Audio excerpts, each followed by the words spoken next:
into the night. I raise my hand to the fire, but it's no use.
Yeah, ladies and gentlemen, boys and girls, welcome to round 11 of the 2021 MotoOption Supercross Series, live here on Start Your Systems. My name is Kellen Brower.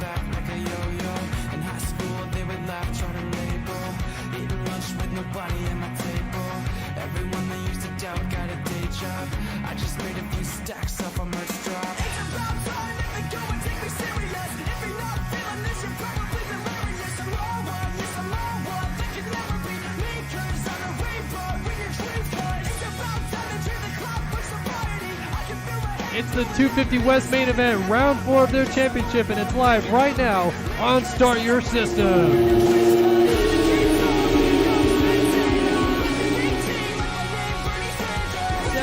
Trying to get the whole shot. He's going to do it up the inside for Stent Carr.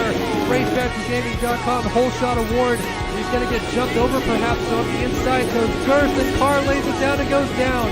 Ethan Gerst has taken over the race lead. It's Trent Adams right behind him in second. But here's Johnson taking the move for second and maybe the race lead at the same time. A 2-for-1 and a cut under by Adams. Dualies over the finish line jump. And it's going to be Johnson taking the lead. He's got this preferred inside line and he'll get it done. Adams now settles right back into second. And he's going to have a big chunky points lead after this as well. So Payson Johnson for the second time this year gets it done again. Johnson, your winner tonight in Arlington.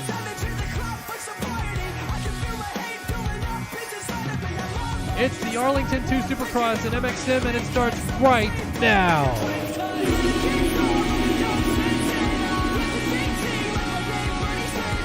Right now, drag him into the first corner, and Leclerc goes deep, and Leclerc is down, and he took Carter with him. He punted Carter in the first corner, and a huge pileup out of the first corner allowed Tyler Schmidt into the race lead. I think it was Lang unofficially with the RaceFactoryGaming.com whole shot award, but all of your championship contenders are buried.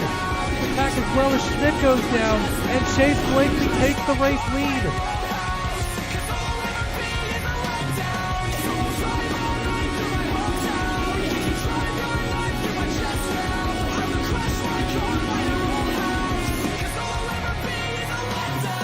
Oh my gosh, Leclerc has timed out of the server. Leclerc with a DNF.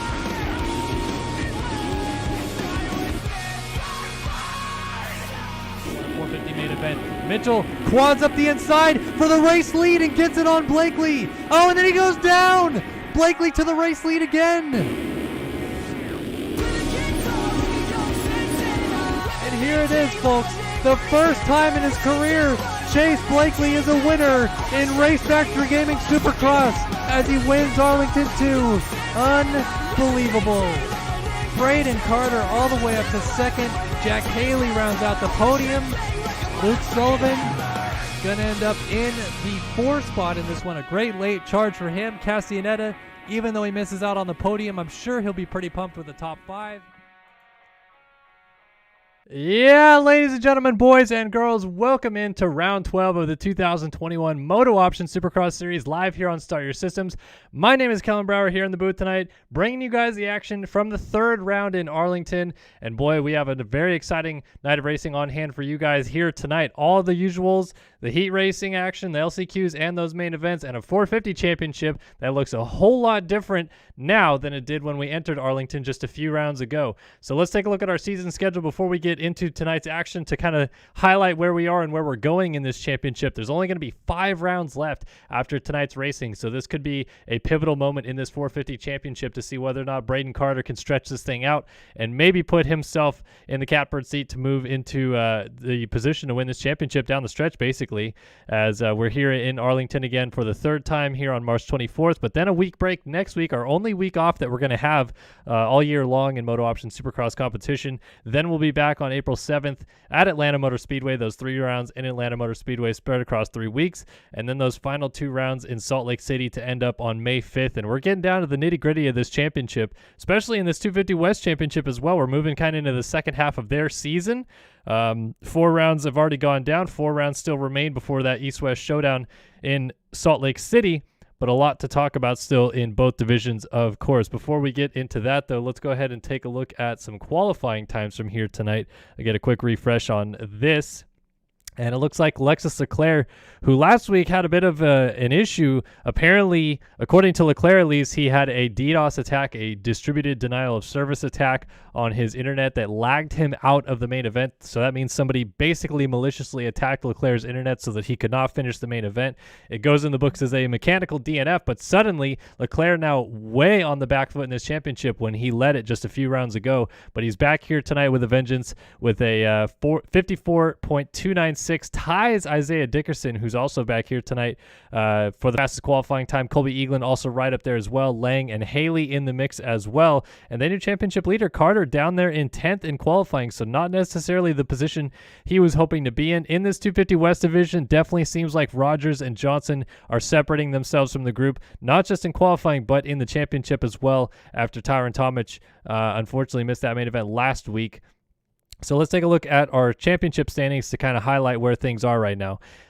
Carter has the championship lead, and he's got a 21-point lead on Tyler Lang now. Jack Haley only 6 points back of Lang, and Leclerc is only 9 points back of Lang. So that 2nd through 4th battle, obviously very close. Blakely now with his first career Supercross win moves up to 5th in the standings. But if Carter is to have another bad round, he's already missed one main event this year, but if he was to have another bad round, that could completely flip the championship again. He almost missed the main event last week, and that could have flipped things around a little bit as well. Big shout out to Nicholas for the €10.99 donation. I'll read your thing in just a moment, but thank you for the donation. Yeah, but this whole championship comes down to whether or not Carter can finish out these last 6 rounds kind of as he has these last 5 or so rounds. He's really flipped the script on everything there.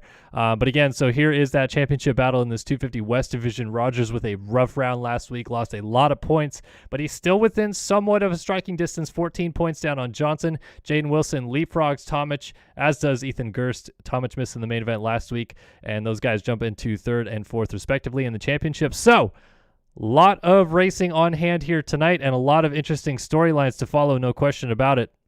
And we're going to bring it all to you guys live here on Start Your Systems, 12th round of MotoOption Supercross. And so shout out to Nicholas. The €10.99 donation says, I would wish for more first-person action tonight just to give us more insight on the lap times that they are running. Keep up those nice streams and videos. Pumped for tonight. Hashtag Doolies. I love it. Let's get some more first-person action tonight. Quite honestly, sometimes it's one of those things that like I personally want to do more, but I don't always do it a lot just because broadcasting, perspective wise, I don't like jumping back and forth between first person and the third person broadcast stream view a ton. But if you guys want it, I'm absolutely here for it because I like, as you guys said, looking at those lap time insights, kind of seeing what lap times guys are running, what the lines that these guys are doing as the track breaks down in the main events. Obviously, there's going to be a lot more rough and, deeper ruts and stuff like that. I kind of like seeing how that all plays out, but I try not to get too deep into it. But I'm happy to do a lot more first person for you guys tonight.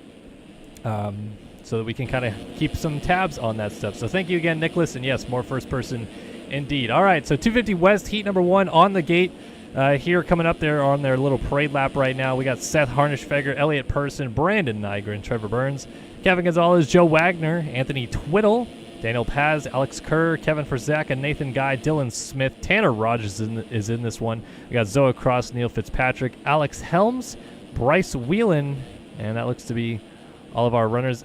I don't know why I don't have Wheelan skins. I swear that they just sent me his skins and I downloaded those. Anyway, let's get racing here tonight, folks. What do you think? Third time in Arlington, setting us up for a 1-week break next week. So we're not going to be back here with you guys next Wednesday, but I'm very excited to bring the racing action here right now live on Star Your System. So let's drop the gate again in Texas. It's the Arlington 3 Supercross and MX Simulator, and it starts right now.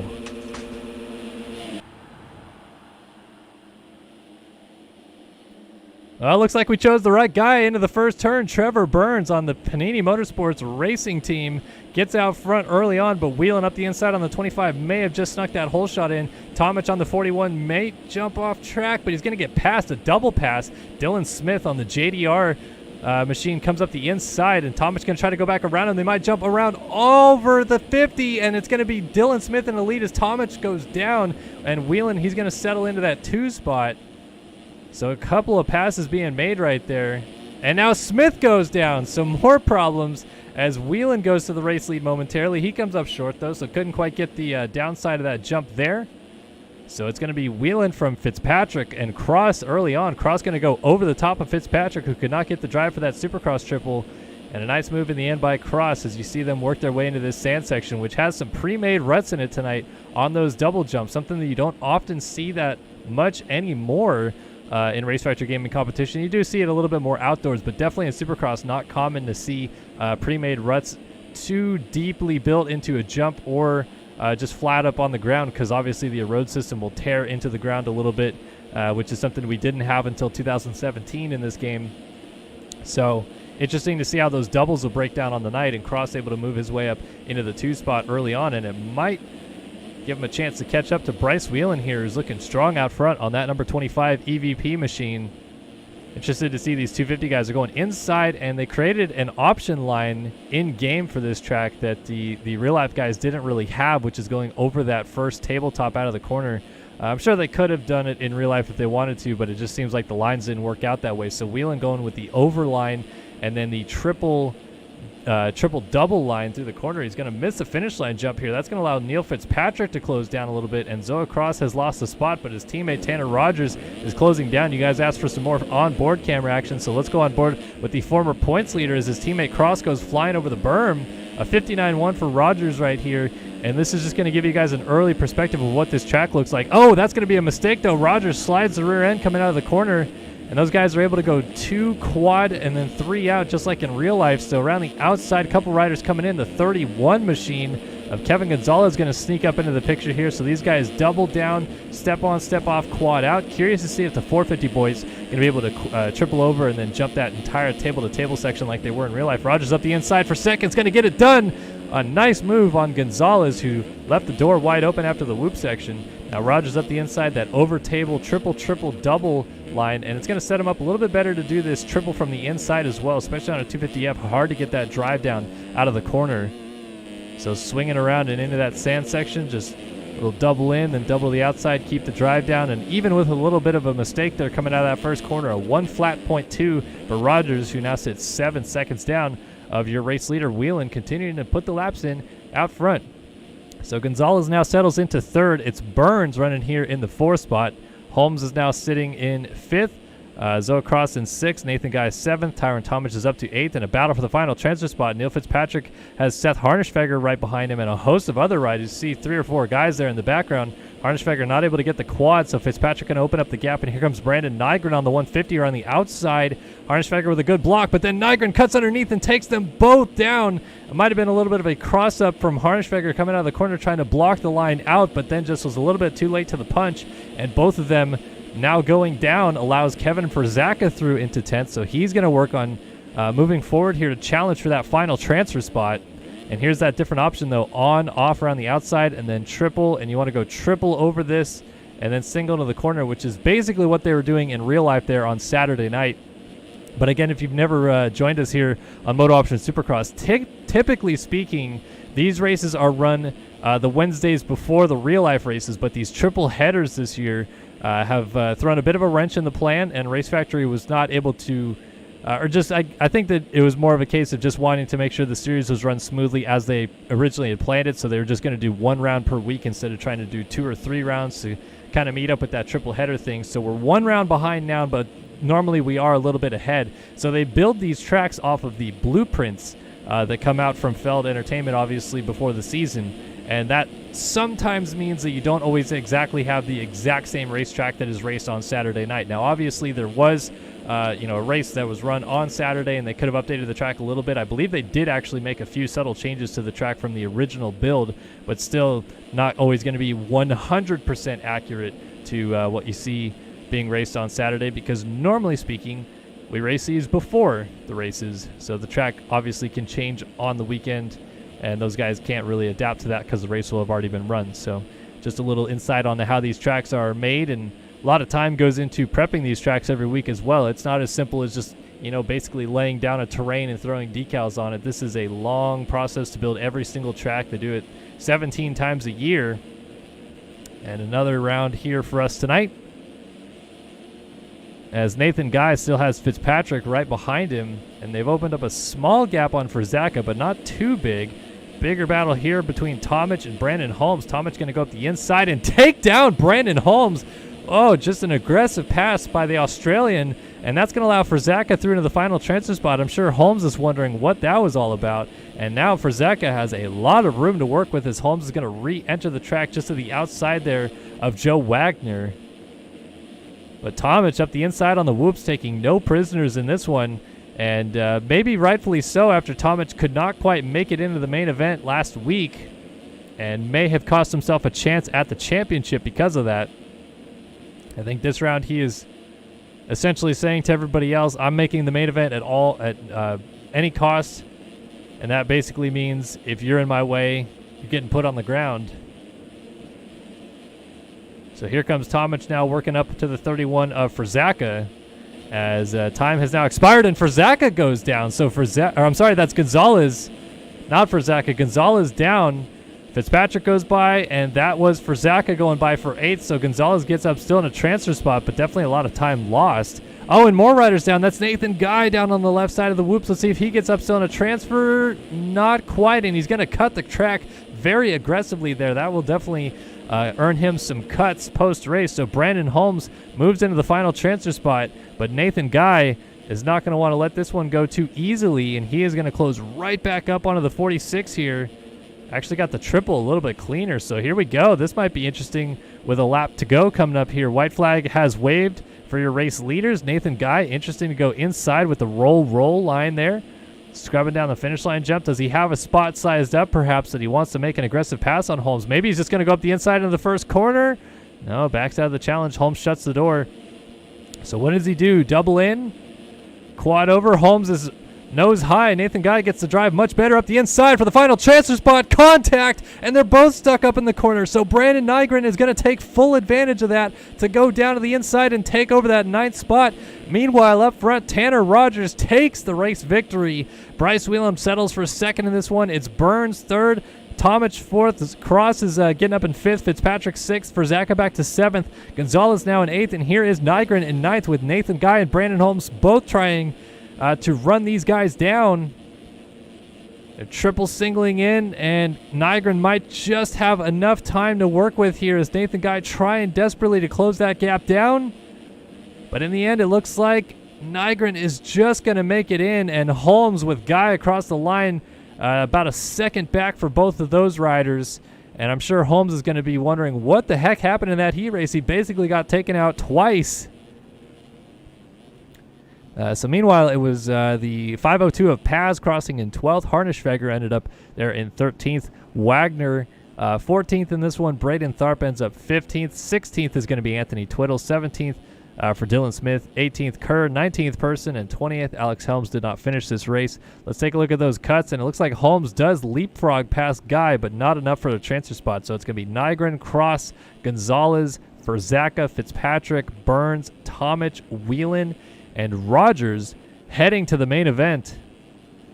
And all other runners headed to that last chance qualifier. But as mentioned, Brandon Holmes got to be wondering what the heck just happened right there. Tomic comes up the inside, takes him out for 6th place.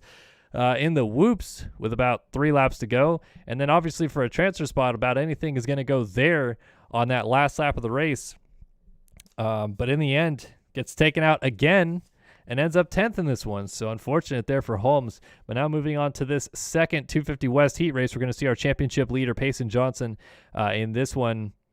And Johnson obviously going to be looking for his third win of the season. One at Daytona, and then obviously one last week in Arlington 2.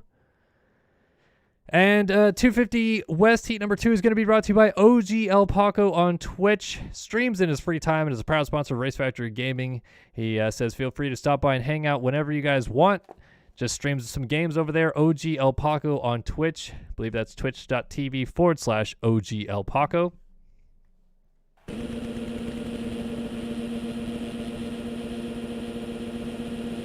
So this is their little warm-up lap.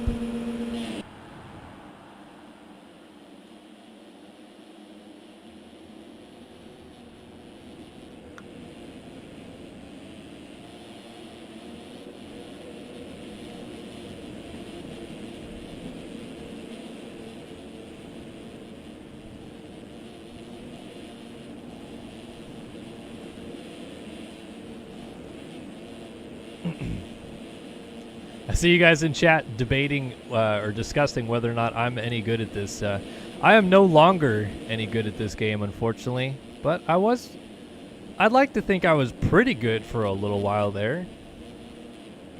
Race pro in this game from 2012 to 2017. Won a national moto in the 450 class at Budds Creek in 2014.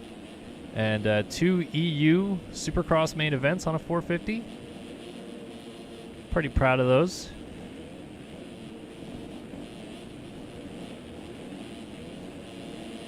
All right, you guys are asking for a first-person start, so why not go on board first-person action with our championship leader into the first turn? This one, where is he, though? There he is, Payson Johnson.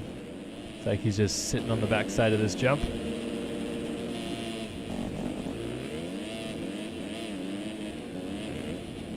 Johnson with the red plates again this week. After Rogers had them up until last round, and then Rogers with a very tough main event at Arlington 2 has relinquished those red plates back to Johnson as they continue to kind of exchange blows. And Johnson so far has been more consistent and thus has a good little points lead to work with here. A little tire tap on the table, then jump over the backside of the berm. Whew, Johnson's good at that stuff. So here we go. 250 West Supercross Heat number 2 is ready to go racing. And let's find Payson Johnson, go on board with him into that first turn because you guys asked for it, so we are going to do it. Oops. There we go. Lined up way on the inside, so this is going to give you a good indication on what it looks like to start up the inside in a heat race. So Payson Johnson going to bring us into turn number 1, and let's go racing again. It is 250 Heat 2 in Arlington.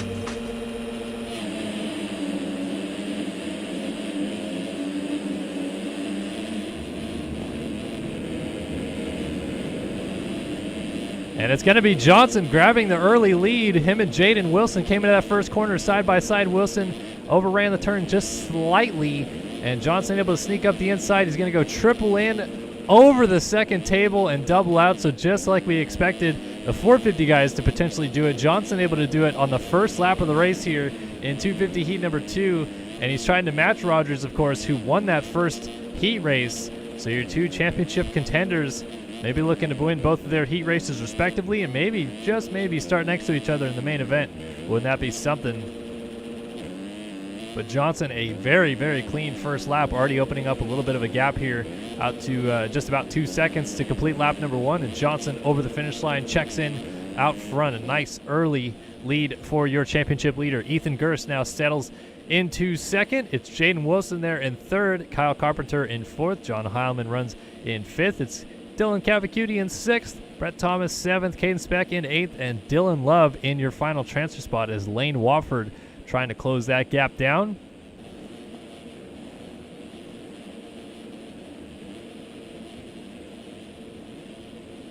Interesting to see that it looks like Johnson might be the only 250 so far I've seen that's tripling out of that corner, that second turn. And if that's something that he has got in his back pocket, look out rest of the field. That is going to be a tough road ahead for everybody else, as there's some battling going on here and a couple guys going down. Dylan Love and Caden Speck just got together. Love running into Speck, who got sideways on the on-off, so they both lose several positions there and fall outside of transfer, I believe. Ethan Olson will have just moved up into 9th, I think, with Lane Wofford moving up into 8th. 4-second lead already for Johnson as he goes through that first corner, but right now transfer battle already hot and heavy. Oh, riders coming from off the track. That was Lane Wofford. So now Speck is going to go back into the final transfer spot. Jack Fowler down there in 10th, and Wofford slips back to 11th. So just as quickly as Wofford got into that transfer spot, he now gets booted out of it by going down. Speck trying to cut back underneath and get a line on Ethan Olson into this corner. Quads up the inside. He's going to maybe put a block pass on him. Nicely done, and a little front end lock for Ethan Olson. Going to allow Jack Fowler alongside in the whoops. Olson with a nice fight back. Always tough entering the whoops when you're not fully committed, and then goes up the inside and makes contact with Wofford. Maybe a little overzealous, or couldn't quite see Wofford on his outside there, and they make contact. So Olson goes down, and Fowler now takes over that final transfer spot as the rest of the field continues to work. But your race leader, Payson Johnson, checking in out front halfway through this heat race and looking smooth as silk, because he's still getting this triple in line out of this corner. Yeah, look at that. Easy, too. Triples right in. 5s over that table, then double into the corner.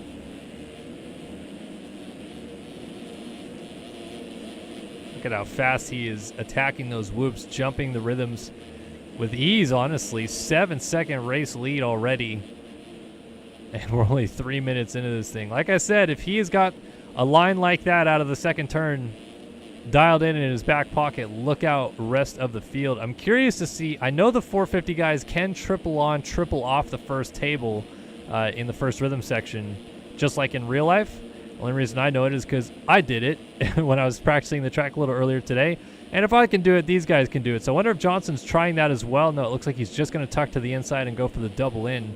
But curious to see if the 450 guys go for that triple on, triple off line a little bit later on. And again, still just tripling in traffic, no less.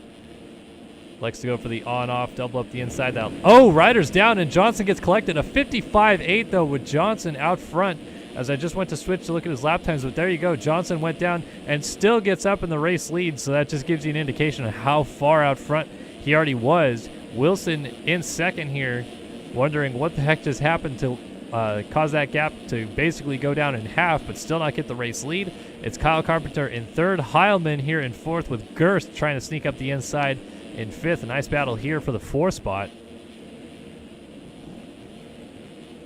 Look at Gerst going to triple single up the inside, and that's Jaden Wilson down. Wilson gets up and blocks Heilman. Now Wilson trying to double back over that triple landing. Heilman had to roll all 3 jumps of the triple. Now this turns into a 3-rider battle. And it's for third now as Gerst takes over from Jaden Wilson. Now Wilson's going to go to the outside. Watch this line. Cut back around the outside of his teammate. Almost contact as they were coming back onto the start straight. And a nice move by Wilson.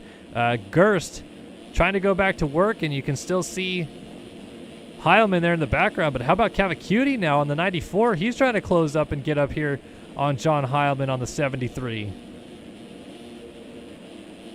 Step on off quad line for these guys. Cavacuti not quite able to get it done just yet. Gerst still looking for an opportunity to open up on his teammate Wilson.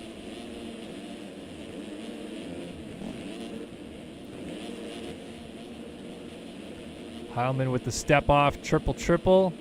Cavacuti not able to get that line established too well, and that's going to cost him a spot. Caden Speck going by there. So here's Wofford, Jackson, and now Brett Thomas runs in 10th. Thomas a little short there, trying to close it up on Frank Jackson. Frank Jackson with the big triple line into the tough blocks a little bit there. Has to be cautious, because Brett Thomas is breathing down his neck, and Michael Mudge is also back here looking for an opportunity if it were to present itself.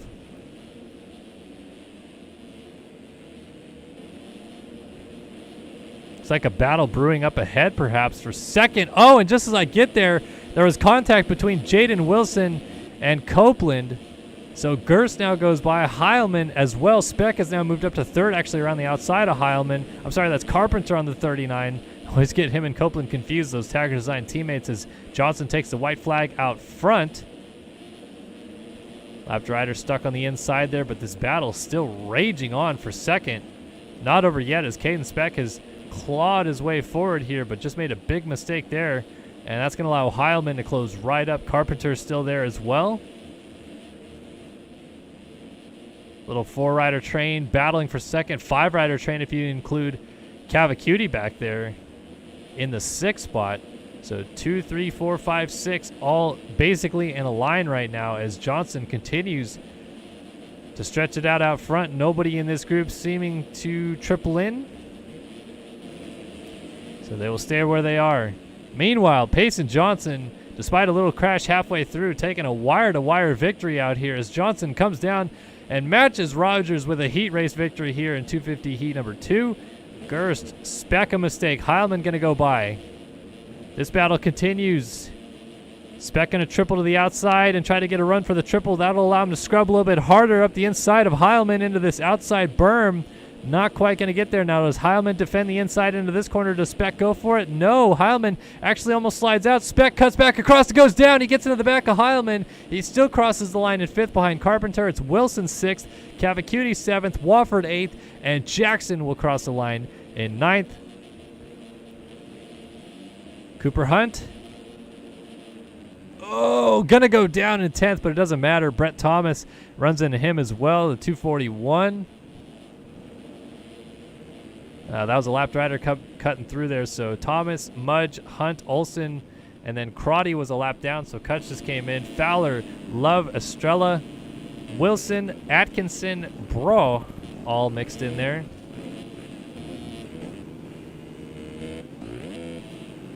So Johnson takes the win here in 250 West, heat number 2.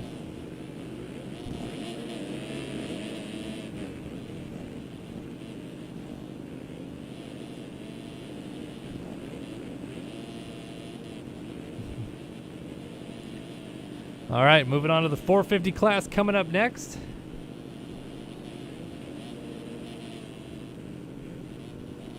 So you guys in chat talking about team rides.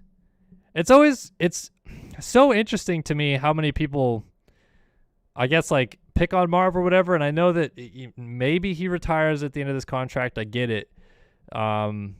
But if Marv wants to keep racing and nobody has a viable option at KTM to fill that spot, like if they don't have the money to fork over to pull AC from Cowie, I know KTM was a little interested in AP there for a while, but if AP's happy at Star, he might stay. It doesn't make any sense to me why you wouldn't want Marv as your number 2 guy there. He's a guy that can get on the podium. He's podiumed 3 times this year. He's fastest qualifier. The injury bug has gotten him a little bit of late, but he still has race-winning speed.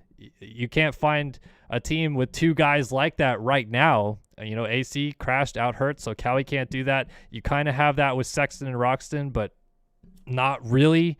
None of the Husky guys have won this year. Barsha, one-man team with Gas. Like, you have a very viable second rider in Marvin. So if he wants to keep going, I don't know why you wouldn't just sign him on to another 1-year deal if there's not another guy, to be there. So the 450 guys, they are going out for their lineup check.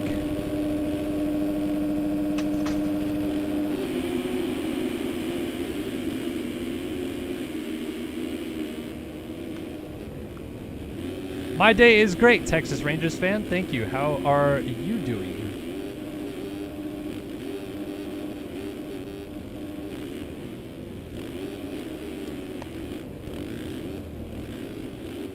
All right, so in this 450 heat race, we've got Jeremy Cohenauer, Tyler Schmidt, Bobby DeSalle, Dylan Copeland, Dennis Fjellberg, Gunnar Fugler, Byron Downen, Seth Shirley, Logan Leitzel, Luke Magnetti, Jeremy Siebolt, Reed Young, Matthias Janis, Colby Eaglin, Jack Haley, Devin Ryan, and Isaiah Dickerson lining up 17 guys in that one.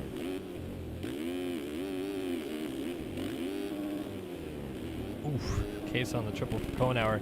And 450 Heat 1 tonight is going to be brought to you by MXS Lobby. MXS Lobby provides and sells quality MX Simulator servers with a custom dashboard and many requested features. MXS Lobby constantly evolves to what users want. Get one today and start racing with others. MXSLobby.com is where you go for that.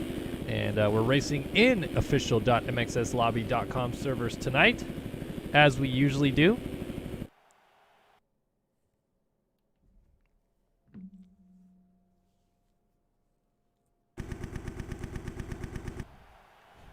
So here we go, 450 Heat number 1 lined up and ready to go.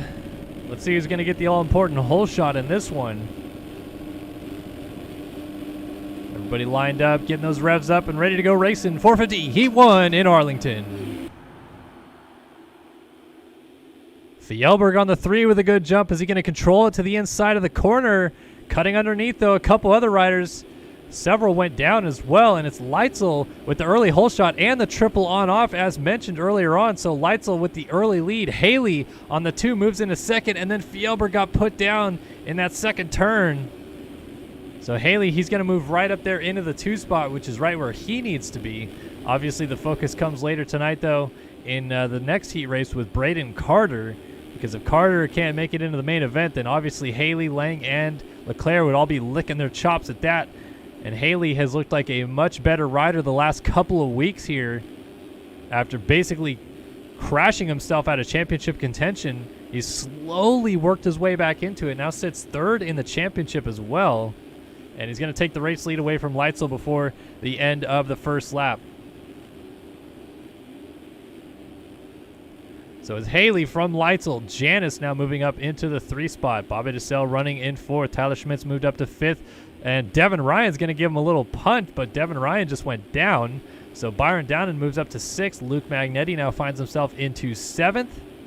Dylan Copeland in 8th. And Colby Eaglin now running in 9th. Eaglin going to jump up the inside, and a team change as well. Or I'm sorry, not a team change. I was thinking of Dickerson. But, oh, there's a rider down. That was Schmidt. Tyler Schmidt. Triple case out of the second turn there. And another rider down. That's Kohenauer. And then Siebold goes down coming out of the corner. So there's all kinds of chaos. And as Dalton Plessinger running Gebhardt skins. So Siebold, again, has a lot of work to do as he slides into the corner there. So a whole bunch of stuff going on at the back of the pack. Meanwhile, up front, though, battle continues. It's not just a foregone conclusion that Haley's taking this thing away. Triple on off, with Leitzel doing the double quad triple behind. And that double quad triple is not as slow as it was in real life. I think the face of the quad is a little bit smoothed out, so you can carry a little bit more speed through it. And Leitzel has stayed right with Haley through and throughout. And look at the drive he just got in the whoops there. He was kind of rocking through them a little bit, but Haley also got a little sideways as well.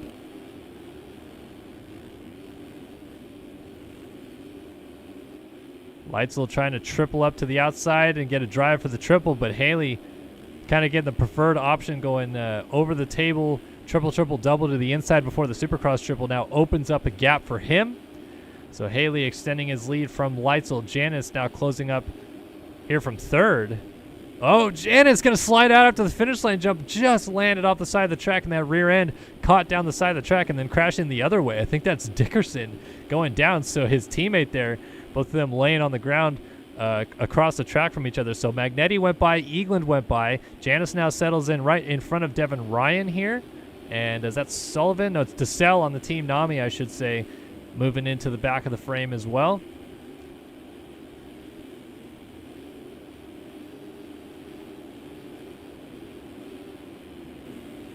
How about Eaglin, though? He's putting on a charge, trying to go to the outside here. Magnetti, he's going to go right off the track, got a little squirrely in the whoops. Going to join right behind Janice and then go for the other option, on-off triple. Man, you just float in the air forever on that triple. Single to the outside, actually single to the inside. And look at this battle brewing with Downen right there as well. And you got Bobby DeSalle. Look at this freight train right now, though. As Downen makes a little mistake, and DeSalle's going to take advantage to go up the inside of the 2014 champ. Magnetti has just gotten passed by Janice. Janice goes defensive. Magnetti trying to get a drive down the straightaway. Not quite able to get too much of a drive just yet. And they all stay very close. Here's Eaglin tripling on, tripling off. So there it is, the difference in speed right there. At least enough to pull alongside Magnetti. And Eaglin going to complete that pass, then goes over the 5, double into the corner, now right behind Janice. And they have closed up. Although I think, is that a lapped rider or is that DeSalle ahead of them? No, it's Leitzel, I'm sorry. So they've closed up on Leitzel for second. And Eaglin's still working on Janice here, as Haley has opened up that lead out front.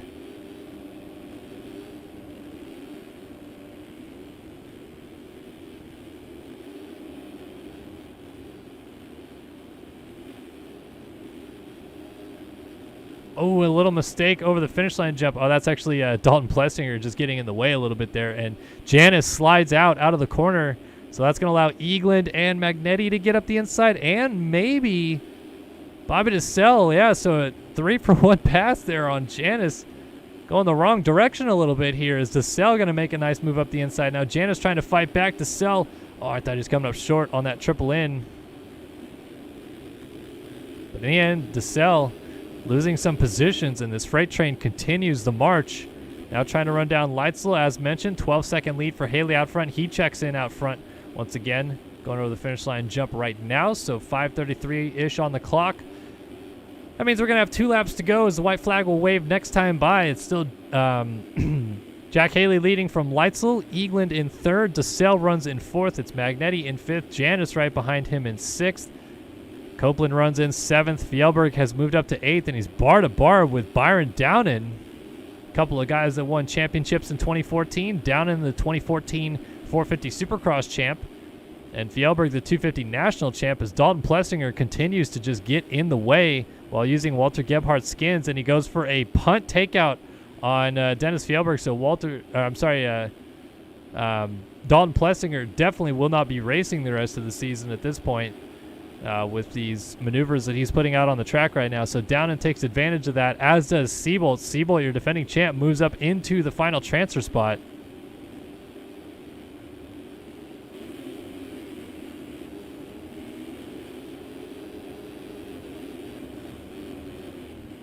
Oh, Downen a slide out, and Siebold almost got into him.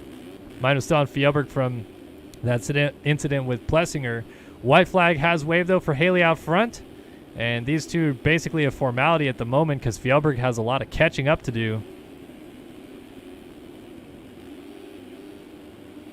Siebold now lost the position back to Downen, so these two maybe fighting with each other a little bit, costing them some time. And Siebold's going to try to go up the inside on Downen, show him a wheel, and a nice inside move in the end.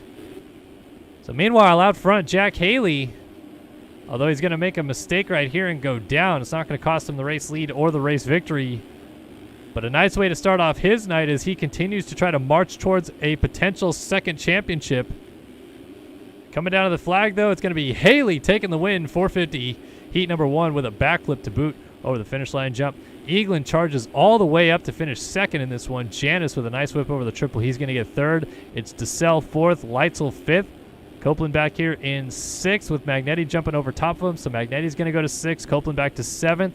Siebold up to 8th. And Downen should make it through, barring a last lap desperation attempt here from Fjellberg. He's trying. He's closing up on the 3. Let's see if he goes for it in the last corner. Downen is leaving the door open. Fjellberg is going to get close, but Downen... Oh, I'm sorry. Somebody else went down. Siebold went down with a turn to go and misses out on the main again.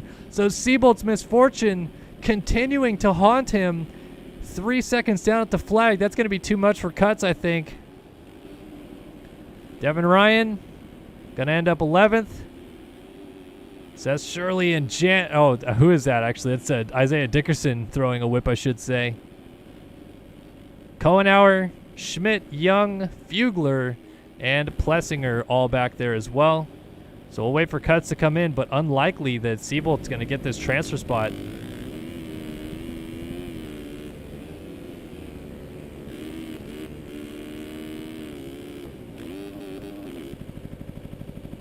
Yeah, didn't get it. Downen lost a spot. Downen had 2.24 seconds of Cuts, but Siebold still didn't get it in the end. So your top stays mostly the same. Looks like DeSalle jumped around Leitzel for 4th. But Haley, your winner here, 450 heat number 1. See that argument in chat. So Lewis Andrews here says that Musquin should get the boot. The best bike in the pits is being wasted on him. I just don't get that logic, I guess. As mentioned, he's basically the best number 2 rider out there. You can argue that Sexton or maybe AC are about the same, but you look at the podiums this year, Musquin has more. Musquin qualified fastest before he knocked himself out. And if you look in the last, 6 years, that's always brought up too. Musquin has wasted his career at KTM. I don't know how you can win 8 races, finish second, third, second in the championship 3 years in a row, challenge for the title. You have 1 knee injury, and everyone's like, you just wasted his career. I don't know. To me, it's really weird, the Marvin, hate, slander, whatever you want to call it, because if you look at statistically, his career is one of the better careers of anybody on the track right now. So it's weird that people kind of associate that with he's wasted the KTM. I don't know. Just interesting observation from my perspective. Anyway, 450 heat number 2 coming up. And this one is going to be brought to you by Racetech Suspension. Racetech is an industry leader in suspension components and service. Racetech has been a huge supporter of Race Factory from the beginning, providing a ton of pricing for RS competitors. Racetech is your place to go for all your suspension needs. Thank you, Racetech. They bring you 450 heat number 2.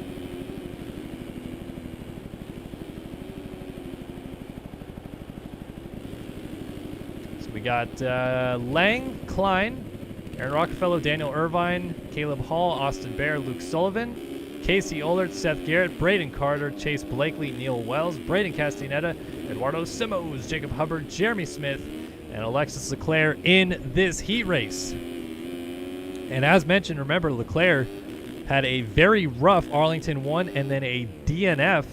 I'm sorry, not a very rough Arlington 1, a DNS because he didn't make the main event. So a DNS followed by a DNF has dropped him to 30 points down in the championship in a hurry when he was leading the championship.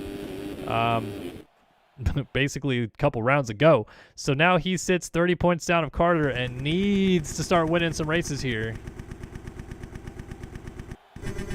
And maybe tonight he rights the ship a little bit. We'll see how it goes in this heat race, though. See where he's starting. It looks like Carter's going to be about mid-gate. 450 heat number 2 lined up and ready to go in Arlington.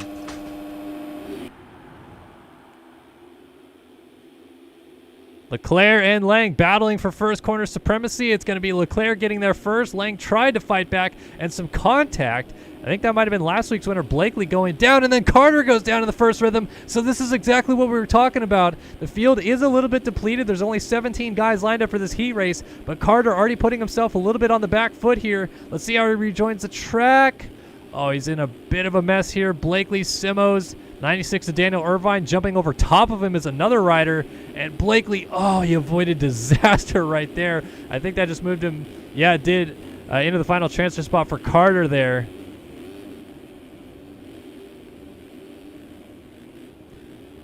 Whew, so Carter almost had a disaster, but it's going to be Leclerc opening up an early lead, and a nice early lead at that. It's going to be Klein in second, Sullivan third, Castaneda fourth, and Lang inside of the top 5. Ollert runs in 6th. It's Carter in 7th. As Bear goes down, moving up Blakely into the 8th spot. Blakely, last week's winner. That was quite the storyline, wasn't it? For the number 21 machine of the Chase Blakely native out of Washington. Oh, Leclerc just went down with the race lead. So the number 7 machine is on the ground. He is going to get up behind Castaneda by the looks of it. Not a great drive into the whoops. Let's see how this plays out. So we'll see how this goes. Actually, Carter now has Leclerc right ahead of him. Carter all the way up to 4th. So let's go on board with your championship leader right now. See what he's doing. Going on, off, triple, single.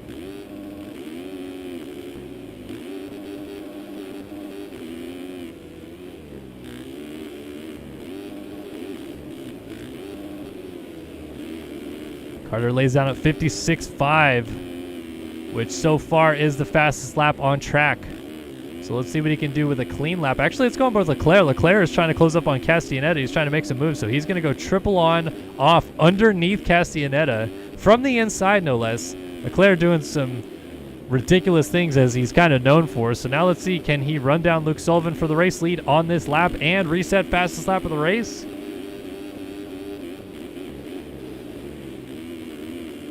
Definitely closing a little bit quicker as each corner goes by. Interested to see what these 450 guys decide to do. Leclerc going on, off, triple, triple, single. Some guys going inside, over, and then triple, triple, double. And a 55-3 out of Leclerc. Absolutely flying right now. Up the inside. Shows a wheel to Sullivan. I'm very surprised how well that inside line is working. And look at this. Leclerc, well, he's going to get blocked by Sullivan there, but he can go inside triple on, and Sullivan, a little case there, is going to allow Leclerc right into the race lead. Carter, meanwhile, is trying to stick with Leclerc a little bit here. Sullivan, Castellaneta, and then Carter coming up.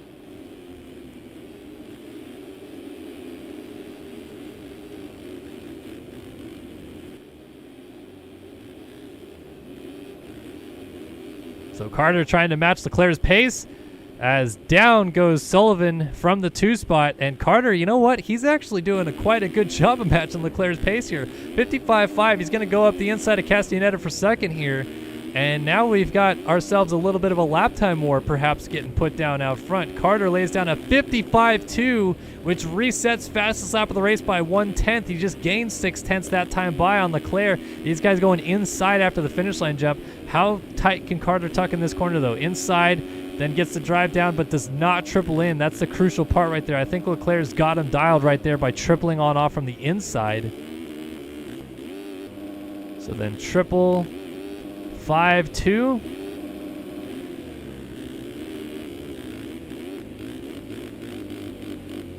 Look at the speed these guys carrying through the whoops.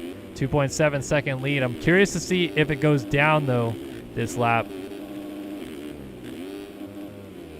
Really gonna want to look at these lap times. Both these guys finally in clean air for the first lap. I think they're going sub 55s here. So Leclerc is going to check in first. Let's see what he puts down. He lays down a 54.8 out of Leclerc. Let's see. Oh, no, I'm sorry. Wait, Carter, what, did he go off the track or something? Yeah, must have made a mistake. 56.4. And Leclerc, so look at, kind of blew the inside, but look at how tight he still stays in that corner and just kind of easily floats the triple on, triple off. Incredible stuff.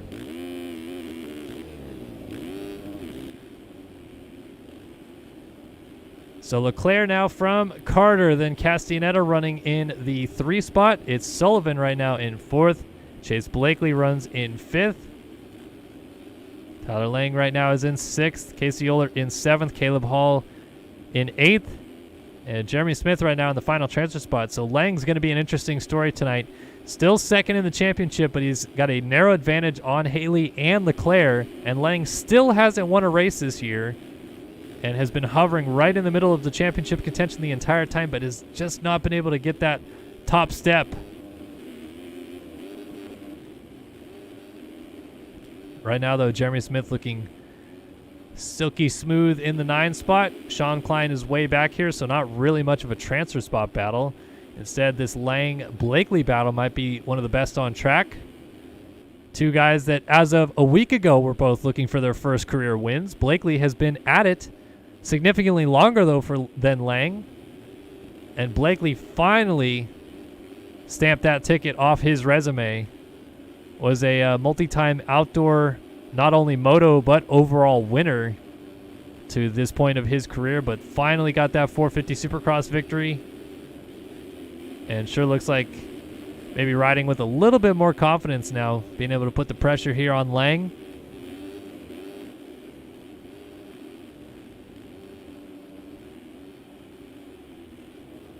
I would just love to know how much time is gained or lost by doing either of those lines through that section. Meanwhile, though, Carter just cannot quite shake Braden Castellaneta, who has gotten back around him for second. Carter trying to swing around the outside back to the in. They're both going to go about mid-corner here, then square off and triple. No, Castellaneta doesn't get it. That's going to be Carter's spot back almost cased the triple off. But it's a 12-second lead for Leclerc,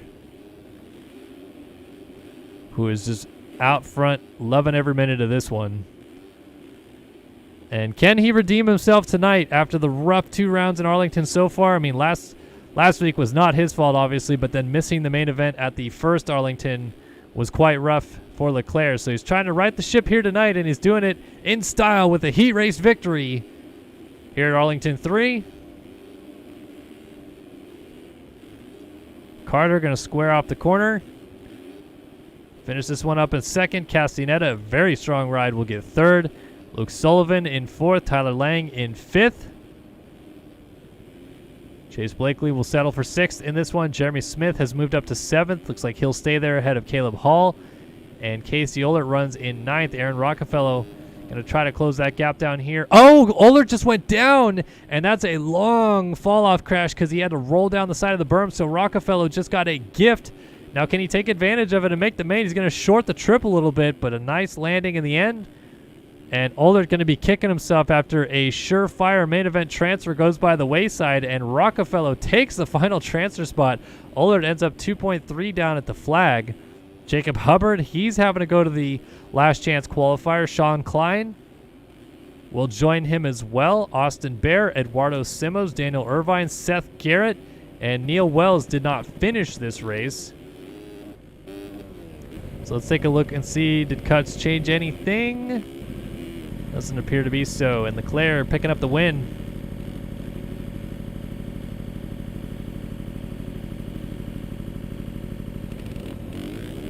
Closer look at that AJ Originals Kawasaki that has had the red plate on and off it a couple times this year.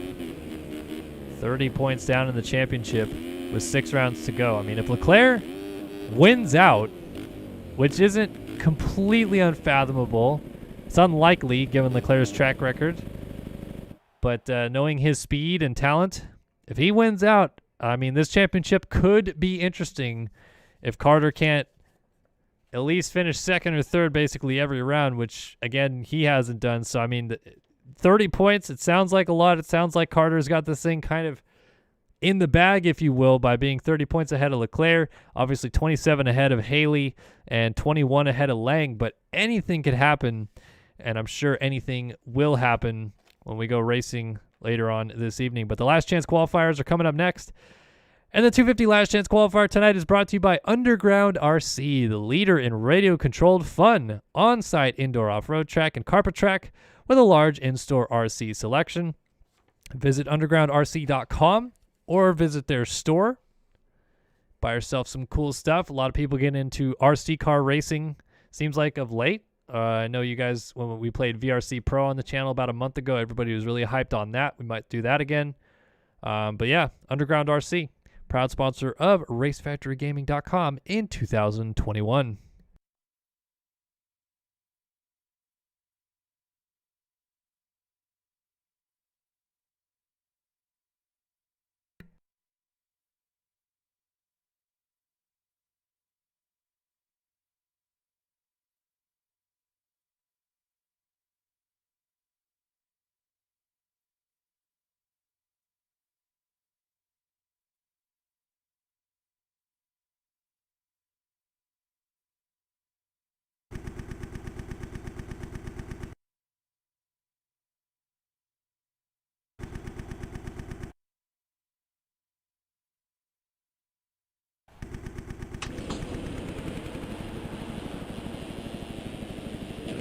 All right, 250 LCQ out on the track.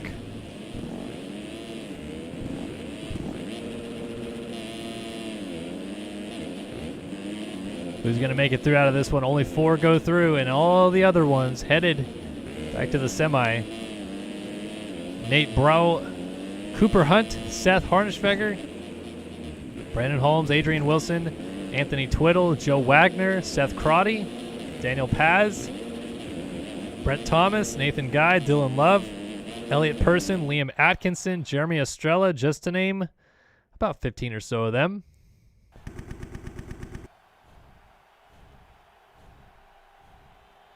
But only 4 of them go through, and every single other one of them Be very unhappy that they didn't make it through.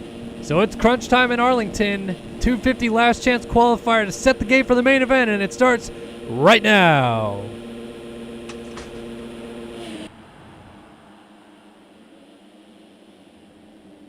.761 a Mudge side by side with Nathan Guy into the first corner. A couple of guys getting collected, but it's going to be Nathan Guy with the hole shot. Joe Wagner looks like he's right there in second.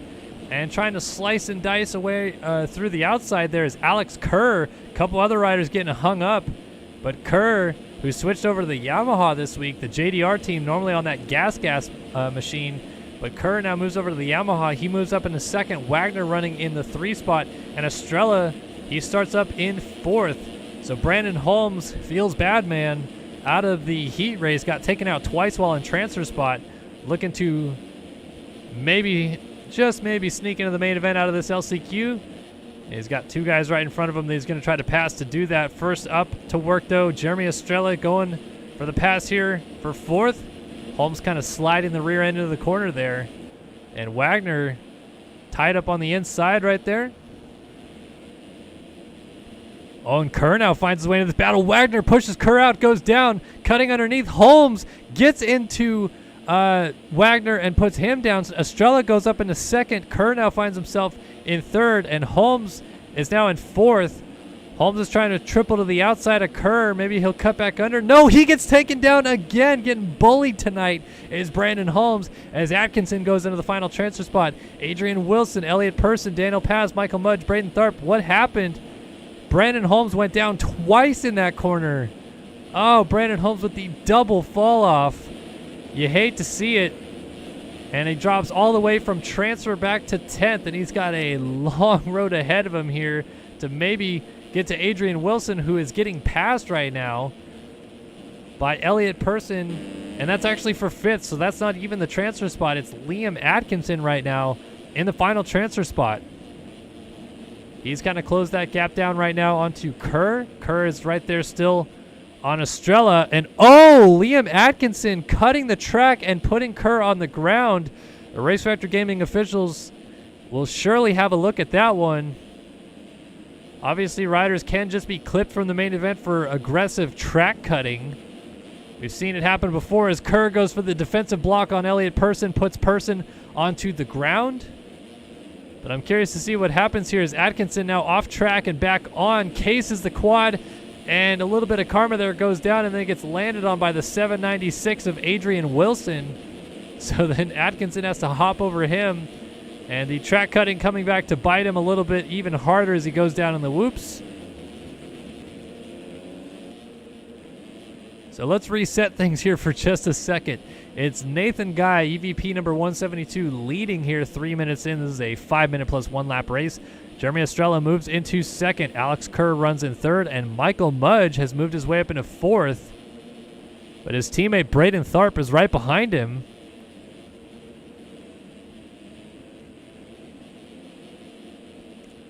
So it's not over yet, and it could come down to 2 teammates deciding a final transfer spot. Always interesting to see how that one goes.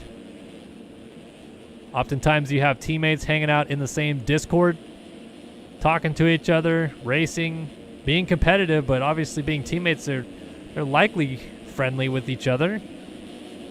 So when it comes to crunch time like this, does it come to blows a little bit? Or does Mudge maybe just move Kerr out of the way to get himself into third and not have to deal with that whatsoever?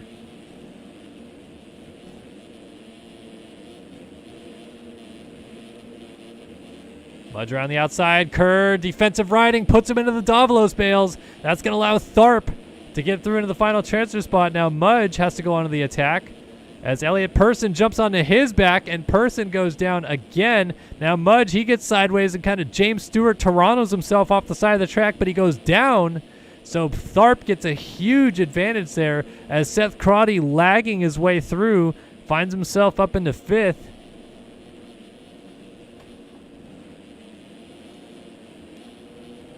And the front 4 now have themselves very well set up, barring some crashes. So Tharp just has to basically stay on 2 wheels, and even if he doesn't, he still has a 9-second gap. And just as I say that, he goes down at the end of the whoops.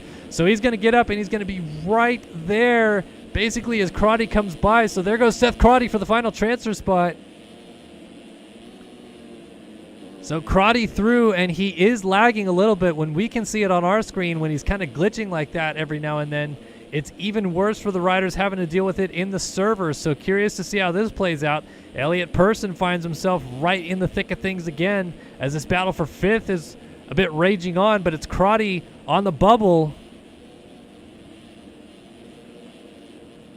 As white flag has waved, Nathan Guy from Alex Kerr, Jeremy Estrella, and Seth Crotty. Brayton Tharp trying to close the gap down. Crotty a small mistake through the first turn. Kind of regroups a little bit there.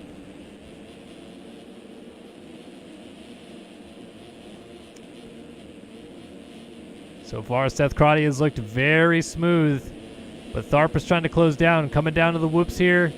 Crotty very quick through those whoops. Tharp trying to close that gap down. Slides out. That might cost him a shot at it as Mudge, his teammate, goes by. Crotty in a great position here as meanwhile Nathan Guy takes the last chance qualifier victory. It's going to be Alex Kerr in second. Jeremy Estrella will finish up in third. And Mudge has moved into fourth, so Crotty went down. And it's Mudge and Tharp, his teammate, into these final couple corners, but Mudge is going to survive and go to the main event. Tharp crashes with a turn to go and goes down. Daniel Paz and Seth Crotty also going to miss out. Totally missed what happened to Crotty. Must have gone down in the rhythm lane as Tharp crosses the line. Fowler crosses the line. Finally Paz over, and Crotty in 8th in the end. Liam Atkinson will end up in the 9th spot. Adrian Wilson battling there for 10th. Dylan Love goes down, so he's going to allow Harnischfeger, and Love still crosses in 12th. Brett Thomas almost got by, but he's down at the top of the jump here, trying to get over in 13th. Still didn't get it. Instead, Dylan Smith crosses in 13th, and Thomas is going to swing it back around, cross in 14th.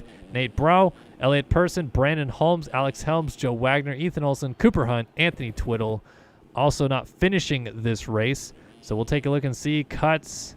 I mean, probably not going to change anything, though. Tharp had lost 9 seconds there in that last turn crash. And, yeah, it didn't change anything. Though Mudge, for what it's worth, did have 2.24 seconds of cuts. So if Tharp had actually stayed right on his heels and not crashed in the last turn, Tharp would have went to the main event on the lawyer victory. But it's going to be Mudge going through with Estrella, Kerr, and Guy winning the last chance qualifier here tonight.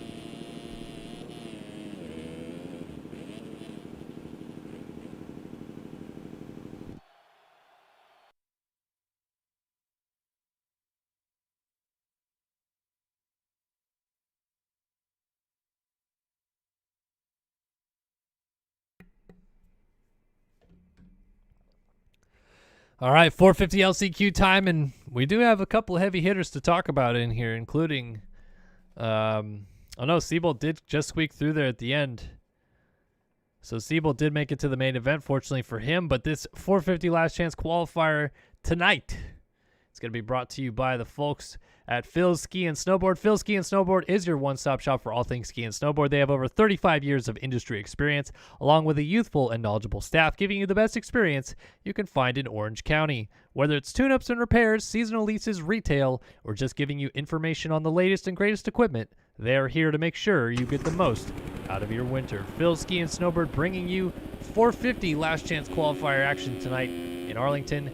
Looks like we have ourselves Neil Wells, Daniel Irvine, Austin Bear, Dalton Plessinger, Sean Klein, Casey Ohlert, Tyler Schmidt, Jacob Hubbard, Devin Ryan, Jeremy Cohenauer, Gunnar Fugler. Oh, Siebold is in this one. That's correct. Yeah, so Siebold in this one, and Seth Shirley. So obviously Siebold, probably the biggest name in this one to pay attention to, the defending champion. Cohenauer, he's the guy that easily finishes top 10 in main events every now and then. Sean Klein, a regular, number 10. And Jacob Hubbard, second in 250 East right now.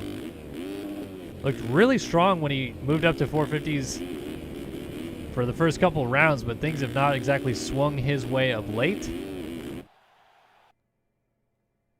And we got a request to see Siebold first person off the start, so let's hang with your defending champion on the start here in first person.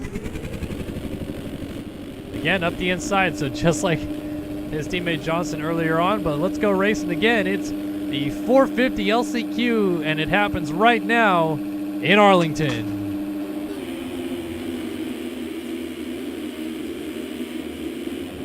Seabolt with a good jump, but gets into the back of Klein, and he's down, but he's not off the bike, so this is going to be interesting. Let's stick with Seabolt on the first lap as he gets up. He is still in 11th, goes for the triple on, but elects not to triple off. Trying to close up. Is that Neil Wells, I think it was? Anyway, he's going to go around the outside of him for 9th, and then tripling out of this corner, case it, and what a save and a half right there not to go down. Step on, step off. Still in 9th. Ryder's down in the whoops on the left side. He's going to have to regroup and try to go down the right side around Ohlert and around the outside of Simos. That's always a tough one to try to do around the outside of the Brazilian on the 294, but Seabolt getting up from that first turn crash already found his way up into 6th. This is a battle for 5th, and he's going to jump up the inside of Simos for the 5 spot.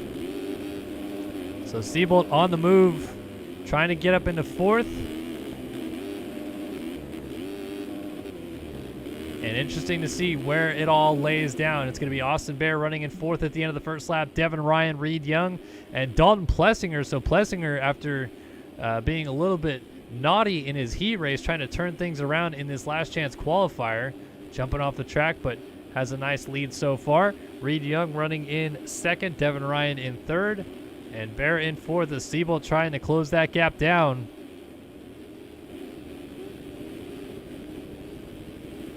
So Seabolt charging into the whoops. I hear a bike on the ground, but it looks like it was Simos. No, there's Bear. Austin Bear was down. So Seabolt's going to move up into 4th. And Ohlert back here lurking as well.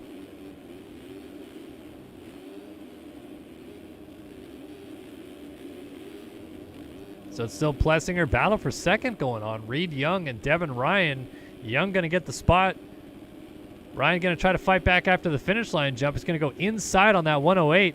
And Young, maybe expecting a block pass, went way high and then got into the tough block. So Seabolt goes by for 3rd.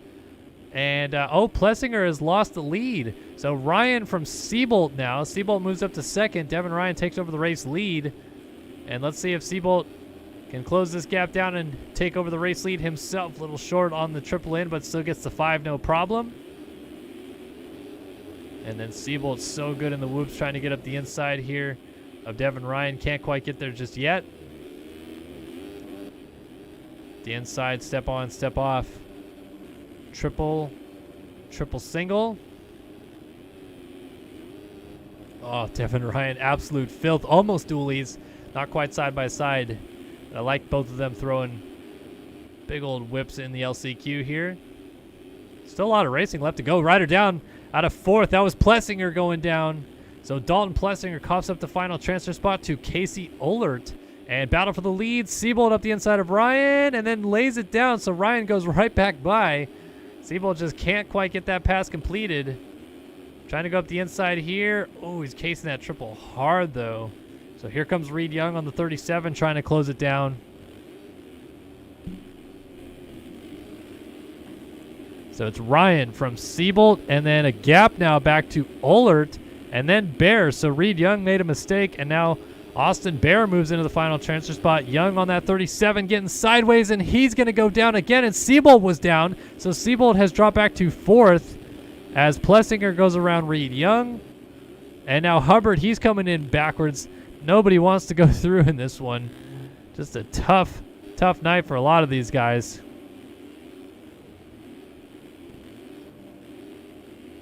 Oh, and now Seabolt lays it down in the sand. He's trying to get it turned around, but Plessinger is going to go by for the final transfer spot. So it's now Ryan from Ohlert, Bear, and Plessinger. And your defending champion Seabolt, who at one point, basically a lap ago, was battling for the race lead. He just cut a timing gate right there, though. That's going to be cuts later on. Now finds himself back in 5th. And again, having to fight forward just to try to make the main event. This will be the 4th main event Seabolt has missed this year in his title defense season. Though he did break the curse, if you will, of defending champions not being able to win a race in the season after they won the title, which goes all the way back to Tyson winning in 2017. Didn't win in 18, and then Leclerc won in 18. Didn't get a win in 19. Then Haley won in 2019. Did not get a race win in 2020. And now Seabolt, He won the championship in 2020, but didn't get a race win until round 10 of the series at Arlington 1 when he finally won a race. He's missed 3 main events this year, and he might be missing a 4th as he goes down on the Supercross triple. This would be the 4th time. I can't believe that he wouldn't make the main. And it's looking like it's going from bad to worse here as now Bear makes a little mistake and allows Plessinger to go back by. But it's still your same top 4. Devin Ryan leads the race. Casey Ohlert, he's running in the 2 spot. Dalton Plessinger, he's in 3rd. And Austin Bear now is in 4th. Reed Young trying to close down from 5th. And then Seabolt back here in 6th. This isn't over yet. Time has expired. There's going to be 1 lap to go next time by. So you're looking at about a lap and a half to go for these guys. Austin Bear probably sweating bullets right now as Reed Young and Jeremy Seabolt work on closing the gap down. Seabolt has caught Reed Young in a hurry here. But how quickly does he rush a pass attempt? He's going to try to go up the inside. Young off the track. That's going to allow Seabolt up into 5th. Doesn't go down on the triple that time. So now Austin Bear has to try to hold off the defending champion for 1 lap, and he might not even do it now. He's going to have to roll the finish line jump. Seabolt over top as Bear now jumps the double down into the gap. He's going to go up the inside on Seabolt, but Seabolt cuts in tight to take the final transfer spot away.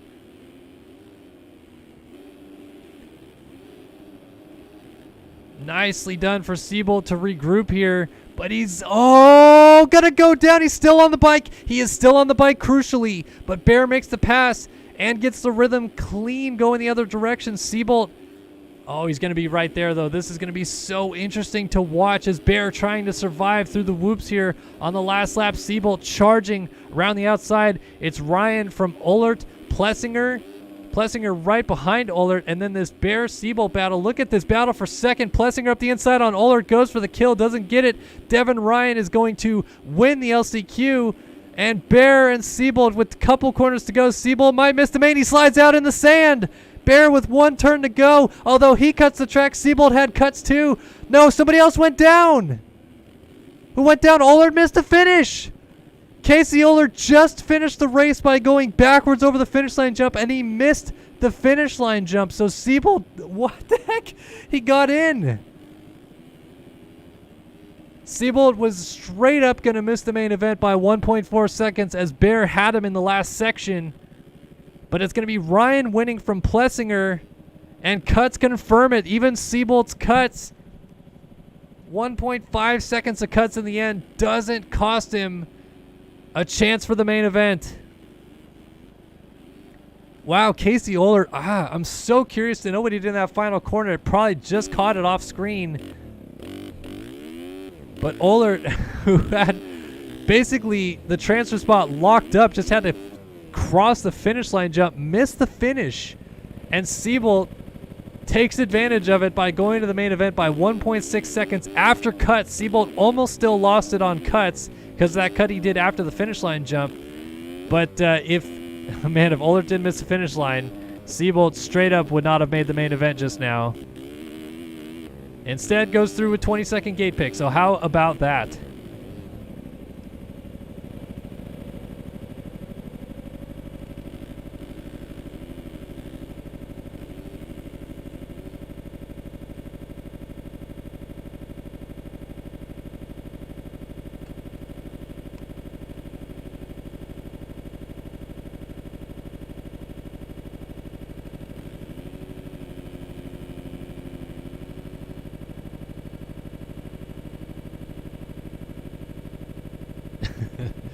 Alex Stewart says he is looking... Wait a minute. He's trying to get a good look of his boy to sell in the main. Okay, all right.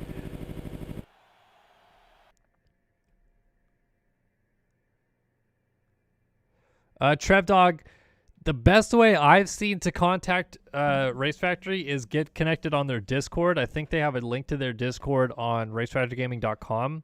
I'd have to double check that. But if not, message me in Discord. I'll link you to Race Factory's Discord, and then you'll want to message the support bot, and that's kind of the easiest way to get in touch with Jeremy Cohenauer, who would help you with whatever your question is. I'm assuming is probably directed towards officials of some kind. But that would be your best bet, because I don't think they really look at email. I personally look at my PMs, but not many people do anymore, which is private message on the MXM forums. So yeah, I would try that.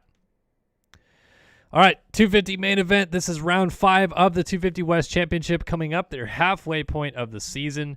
After tonight, 5 rounds will be gone and 4 will be left. And tonight's 250 main event is brought to you by MotoOption Clothing. Founded in 2005 out of pure love for motorsports and design, MotoOption has continued to reinvent what a clothing company is all about.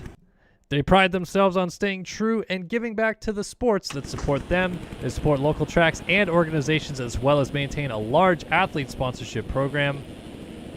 MotoOption gives back to the sports that fuel us. Run by racers for racers. They are motorsports.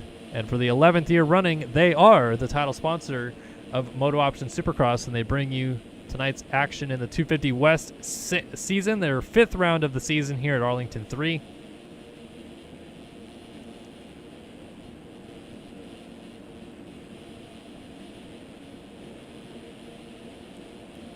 So who's going to win tonight? So far, Tanner Rogers has 2 wins. Payson Johnson has 2 wins. Can somebody else break through? Or do those two continue their win streaks? Johnson trying to extend his championship lead from 14 to you name it. Whereas Rogers trying to bring that gap down as much as possible. It's time to go racing for round 5 of the 250 West Championship. Once again in Arlington, the triple header is about to be behind us, and it starts right now.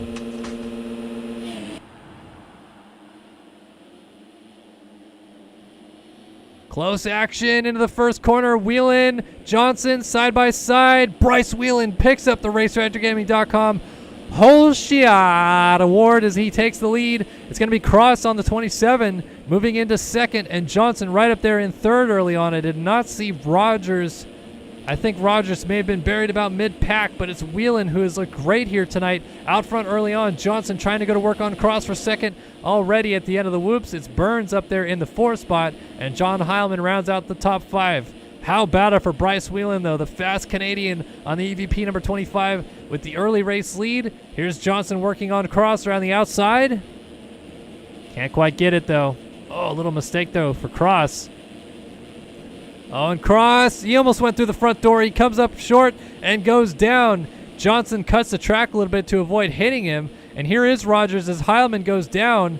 So now Rogers has moved up to third. It's Whelan from Johnson and Rogers. And this is maybe what everybody was looking to see here, is if Rogers started with Johnson, could he run his pace? We've seen Johnson do some very 450-esque lines tonight on his 250, but so far he is not busting any of those out. And Rogers liking to go for the safe lines as well early on in the main event, just maybe trying to get in a few laps before starting to bust out the big lines as Johnson makes a small bobble in the whoops. Rogers going to close that gap down a little bit more, but Whelan continues to lead. Let's go on board with Rogers and take a look at those gaps. 1.9 seconds. Still getting the triple. And then likes to go outside here to carry some momentum. Lost a little bit of ground, but I think it's going to gain it a little bit back after this triple. Maybe not. No, still 2.6 seconds. So Johnson has opened up a slight advantage there. Whelan crosses first. 57.3, a 57.4 out of Johnson, and a 58.3 out of Rogers. So Rogers, worst of the top 3 at the end of one full racing lap here. And instead, Johnson trying to close the gap down on Whelan out front. Let's actually go on board with Johnson and see if he's doing anything different. No, still double step on, step off quad. Although Whelan just went 5.52 in front of Johnson, so maybe Johnson saw that and is going to react to that next time by. And though inside, Johnson likes to go step on, step off, triple. And triple again to single into the corner. Johnson just seems like he carries a little bit more speed everywhere. Maybe stays a little bit lower on each jump.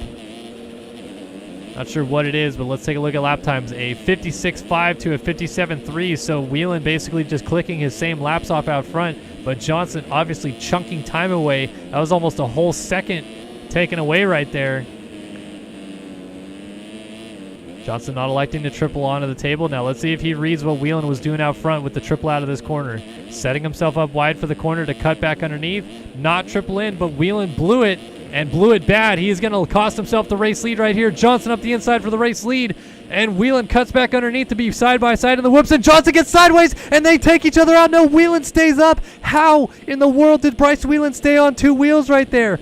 Johnson basically went under his front tire, and he stayed up. That was insane. It's going to be Wilson taking over second from Johnson, who gets up in third, and Ethan Gerst now finds himself in fourth. We have lost Tanner Rogers. Rogers has gone backwards, and Gerst, a little mistake, almost goes down, but a nice save. Rogers is back to ninth. No idea how Bryce Whelan stayed on two wheels right there.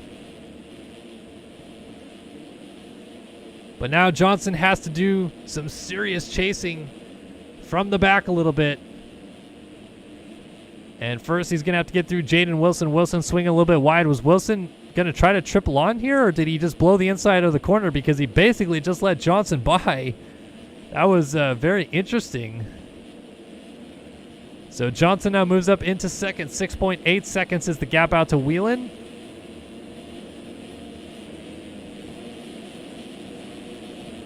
And much cleaner through the whoops that time for Johnson. Curious to know, maybe making the pass there on Whelan if he just didn't get the drive into the whoops because he was focusing on Whelan coming up the right side of him in the whoops there, so he just didn't kind of focus on putting his front wheel where it needed to be in the whoops. It's kind of the important part of attacking whoops in MX Sim. You can basically go as far into the whoops as you want, like jumping in. You could jump 4 or 5 whoops in or whatever, but you need to pretty much land your front wheel right on top of a whoop to blitz them properly in this game.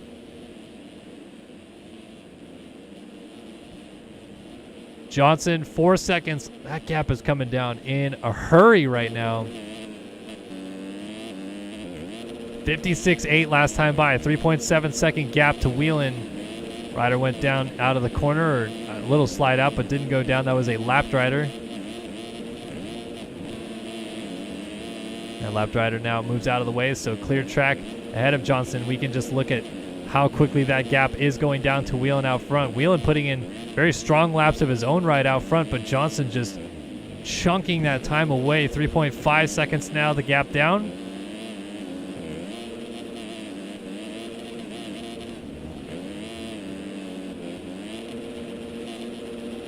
It's 56.3 for Johnson to a 57.2.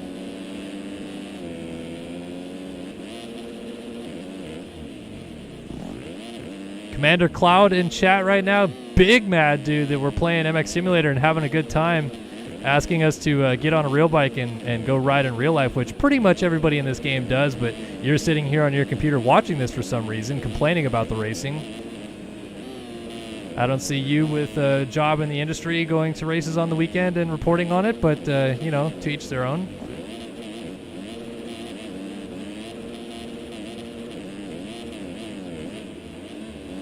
Johnson now down to 1.9 seconds, the gap coming down.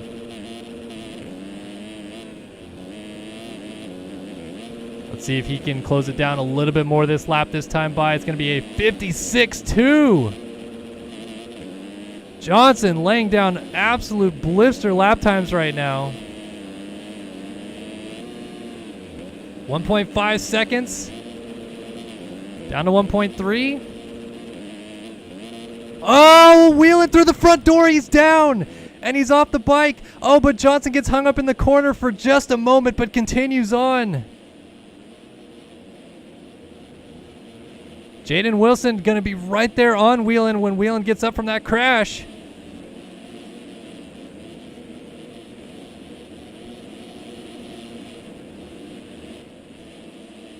And there is Johnson right in front of these guys. It's a 3-rider train for the race lead at the halfway point, and Johnson has not opened up the gap.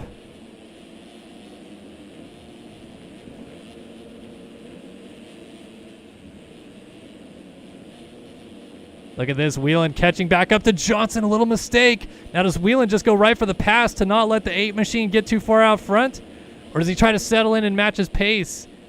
Of course, Whelan was the only one of these two to bust out that big line out of the second corner. Wonder if he's going to try to use that option here. Both of them going double, quad, triple. And square off the corner. Does Whelan go triple in? Yes, but Johnson does too. Johnson a little short. Not going to get the 5 over. Whelan up the inside for the race lead. Oh, a slide out in contact. They're both together and down. And Johnson's off the bike. That was Whelan sliding the rear end of the corner. And Johnson trying to square him off. Basically just got into the side of him. Now here comes Gerst. And is that Speck for position? No, Speck is a lap down. So Wilson back there.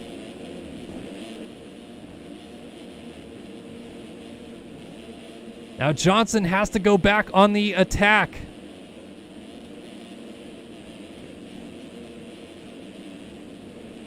Solid ride for Gerst to get up to his teammate Wilson, and the two Covenant riders now battling it out for a podium position.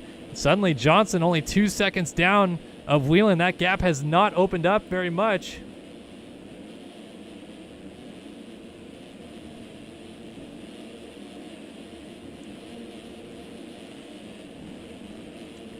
So let's see, is Johnson still going for this triple in out of the corner? No, Whelan did get it though this time by.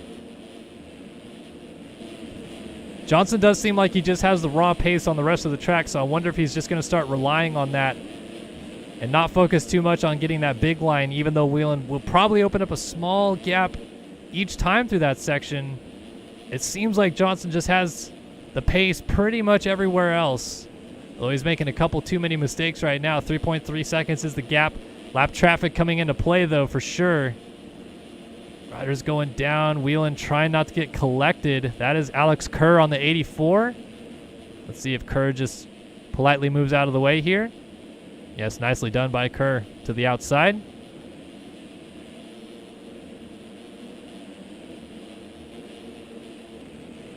Whelan, he's going to case this triple out. Not going to go down, though, fortunately. And not going to get this triple in here. So does Johnson get it? Yes, Johnson triple in. And then elects to step on, step off. So maybe didn't get quite the drive he was hoping for. Here's Whelan, though. Still just trying to work through that lap traffic.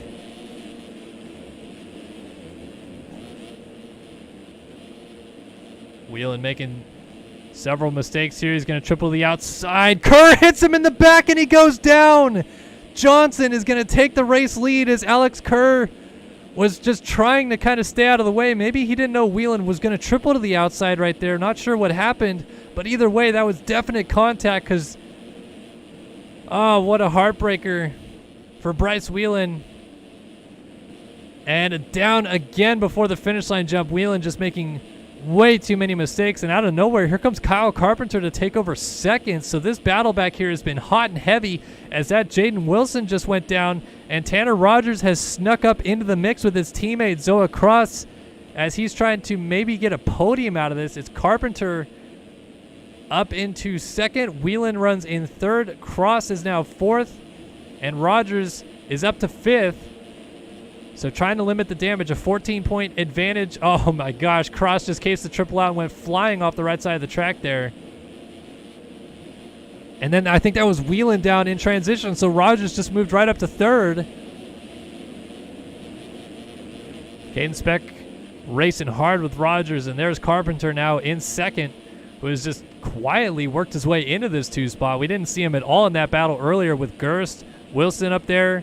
Obviously, Whelan has been in the mix the entire time, and then Rogers has charged all the way from the back, but Kyle Carpenter just kind of sneak attack, finds himself in second, 15 seconds off the lead, so going to need some miracles to maybe pull off a win here.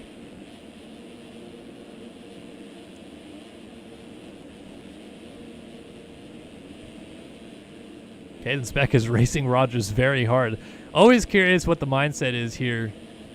For my days of playing, that was not, I thought that might have been Carpenter, but it was a Husky. For my days of playing in this game, though, I hated having a lapped rider just pushing me, racing me, whatever you want to call it. And obviously for their sake, they're just trying not to lose too much time to anybody around them, maybe gain a position as well. But sometimes these guys do kind of like having a guy right behind them because it pushes them as well. They push a little bit harder and focus on, in front of them to try to hit their marks, to not allow that lapped rider to basically take advantage of them. Now Rogers obviously doesn't have that pressure anymore, so clear space to try to close up on Carpenter. Real quick, as we're running down on time here, it's Johnson in the lead from Carpenter, Rogers, Gerst, and Burns now inside of the top 5. So Trevor Burns has worked his way forward.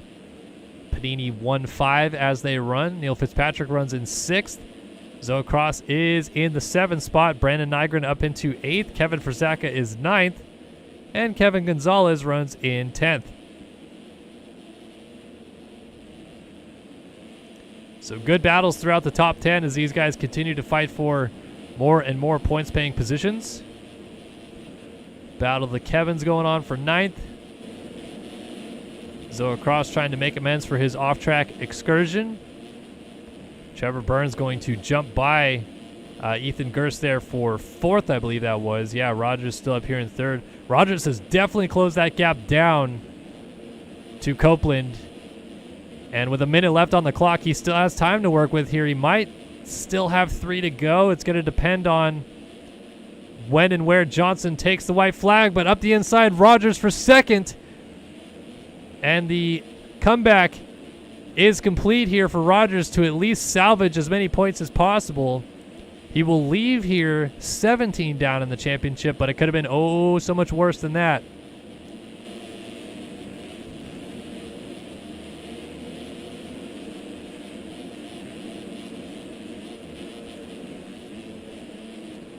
So Rogers going to look ahead and see that Johnson's lead has grown substantially out over 20 seconds, and with 14:48 on the clock here, time about to expire, Johnson just checked in again on another lap. And he's looking at the white flag next time by as time just now expires. 15 minutes on the clock. And what happened to Rogers? What happened to Rogers? He has crashed out of the 2 spot and gone back to 4th. So as quickly as he moved up in the 2nd, he's dropped behind not only Carpenter again, but Trevor Burns has clawed his way up onto the podium. So Trevor Burns coming from further down in the field as well, having a great ride here. And let's see if he can maybe close down on Carpenter here. Carpenter, another little mistake coming into the corner, lost some time. White flag waving for Johnson out front, so it's essentially a battle for 2nd. Burns trying to close down. Gerst has now got around Rogers. No, Rogers just got him back. I'm sorry. They were battling at the end of the whoops there, but Rogers just blew this rhythm a little bit. So going to go 3-3 to the outside. And Rogers basically hoping that Burns and Carpenter run into each other. Otherwise, this championship gap is going to be huge after this round. And give Payson Johnson a lot of a chance here to wrap this thing up early, as it'll be almost a full race distance. But look at this battle brewing. Burns trying to close up on Carpenter for 2nd. Oh, Burns down. He cased the triple in. That's going to allow Rogers by. Meanwhile, up front, 3rd time this season, 3rd time in his career, extending his championship lead, going off the track, flying through the tough blocks. Payson Johnson does it again as he wins tonight in Arlington. 3rd win of the season, 2nd win in Arlington, coupling with his Daytona victory. And Carpenter looking to hold on here for 2nd. Rogers putting in one last-ditch effort. He goes down. He goes down. That could have been 3rd. Gerst is going to go by. And Carpenter, with the methodical approach to just put his laps in and not focus too much on the guys behind him, is going to be rewarded with a 2nd-place finish. Very nicely done for K-Carp here tonight. Ethan Gerst will round out the podium. He'll be stoked with that. Look at that. The bike humping. Burns crosses in 4th.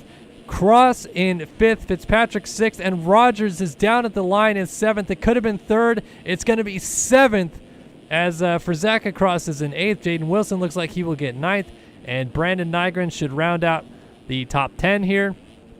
11th for John Heilman, 12th for Frazaka. Tyron Tomic finished up in 13th, 14th for Kerr, 15th Mudge, 16th Guy, 17th Walford, 18th Estrella, 19th Jackson, 20th was Speck, 21st for Whelan, who did not finish this race, as did Cavacuti, so Whelan may be frustrated from that contact.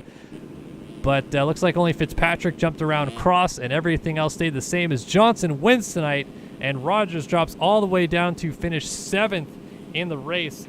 And as mentioned, that is just going to be absolutely brutal for the championship for Rogers. So Rogers picks up 16 points. He loses 10 points tonight on the championship. So from a 14-point deficit out to a 24-point deficit with just 4 rounds to go. And Payson Johnson has certainly established himself into a spot where he can put this championship to bed even around early if he can open this gap up just a little bit more with only 4 rounds to go and not have to worry about that East-West showdown in Salt Lake City. Johnson, your winner tonight in Arlington 3.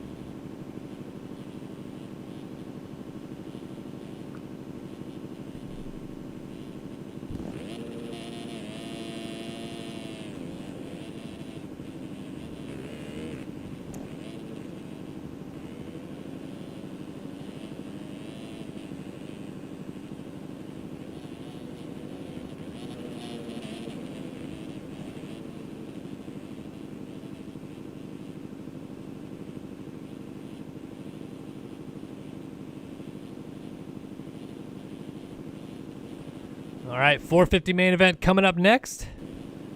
And the 450 main event going to be round 12 of this championship. Braden Carter's looking for his 4th win of the season. It would also be the 4th win of his career. Jack Haley's looking for his 4th win of the season. It would be the 10th win of his career. And Alexis Leclerc is looking for his 4th win of the season as well. All of them sitting on 3 wins. Leclerc's win would be the 12th of his career. Colt Mitchell sitting on 1 win. And now Chase Blakely added to that list with 1 victory as well last week at Arlington 2 to make up the 11 different victories that we've seen this year. Man, oh, they just loaded the 250 main event. That was a mistake by them. But, yeah, 450 main event about to come up, and this is going to be very interesting. As mentioned, championship picture is as follows. Carter with a 21-point lead on Tyler Lang, a 27-point lead on Jack Haley, and a 30-point lead on Alexis Leclerc. So that battle for second, obviously very close. But with the parity this year in the 450 class, anything could happen. Carter could just have a very bad night here tonight, and it honestly wouldn't surprise me given how strange this season has been already. So we'll see what exactly happens. Looks like there might be a scripting error. Yeah, Cohenauer says 1 sec, so he's just trying to fix something real quick. While he does that, we'll give a shout out to our sponsors, of course. Tonight's 450 main event. It's going to be brought to you by, well, it's going to be brought to you by the game we're playing here tonight, people. If you've never checked it out before, I definitely would recommend it. Without MX Simulator, and more specifically Josh Vanderhoof, none of this would be possible. MX Simulator captures that motocross feeling like no other game you've ever picked up. And Race Factory owes everything to JLV for all of our storied success throughout the years. Over a decade of running this series, over a decade of Race Factory gaming competition, lots of champions, lots of prizes, lots of race winners, lots of heartbreak. And mostly, I think, a lot of fun. I think whenever this all ends, a lot of people are going to look back on this kind of time as a lot of fun in general. I know I talked to a lot of people who raced like MX Online tournaments back in the day, or, you know, some people even did, you know, Motocross Madness stuff back in the day as well. And the general consensus is that if you raced in those series, though at the time maybe you were frustrated about a race you had or the person you raced against or whatever, you had fun, right? It's the whole point. You're playing a video game. You're trying to have fun. And really, MX Simulator, when you're good at it, is a lot of fun. No question about it. It's tough to learn. It's a very hard game to get used to. And it will take a lot of practice, a lot of hours, a lot of time. But I don't know. I feel like when you get really good at the game, you have maybe more fun than in any other game I've ever played. MX Bikes obviously kind of fills a little bit of that void lately because MX Bikes is a lot of fun as well. But man, when you feel it in sim, you're putting in the laps, you're just kind of like flowing, your tunnel vision, you're just doing almost kind of like mindless laps. Dude, it's a lot of fun. So check it out at mxsimulator.com. You can try the demo for yourself for free. It doesn't have obviously all the kind of custom-made features that a lot of the users have put into this game, like these tracks and skins and stadiums and all that stuff. That's all user created. It's not put put in the game stock or anything like that. So, tremendous job by the community over the years to do this stuff. But head over to mxsimulator.com today and try it out. And shout out to Dale Mullins in chat, 10 Australian dollars. He says Carter number 1. And Carter trying to do something that I don't know. Has it? Oh, well, Seabolt did it, I think. Or did he? Maybe Seabolt. Haley definitely did it. Carter would be the second or I think only the second rider ever to win a 250 Supercross championship and followed it up the very next year with a 450 championship. Though with Haley, the interesting thing with Haley is it wasn't his rookie year. He'd already raced 450s kind of a lot before eventually winning his 450 title. Well, eventually winning his 250 title. He dropped down, won 250s, then moved up, won his 450 title the next year. But for Carter, this was straight up just moving up from the 250s like a normal kind of element. This is his, if you want to call it, rookie year in the 450 class. He's already had several races in the 450 class, racing the opposite coast like we see Eaglin, Hubbard, all these other guys doing. But Carter's, this is his full rookie year, and so far might be on his way to winning a championship in the 450 class. Wouldn't that be something? Well, it all starts right now here tonight in Arlington, the last of the triple header in Arlington, and the last time before this long break comes up and bites us. It's the 450 main live from Arlington right now.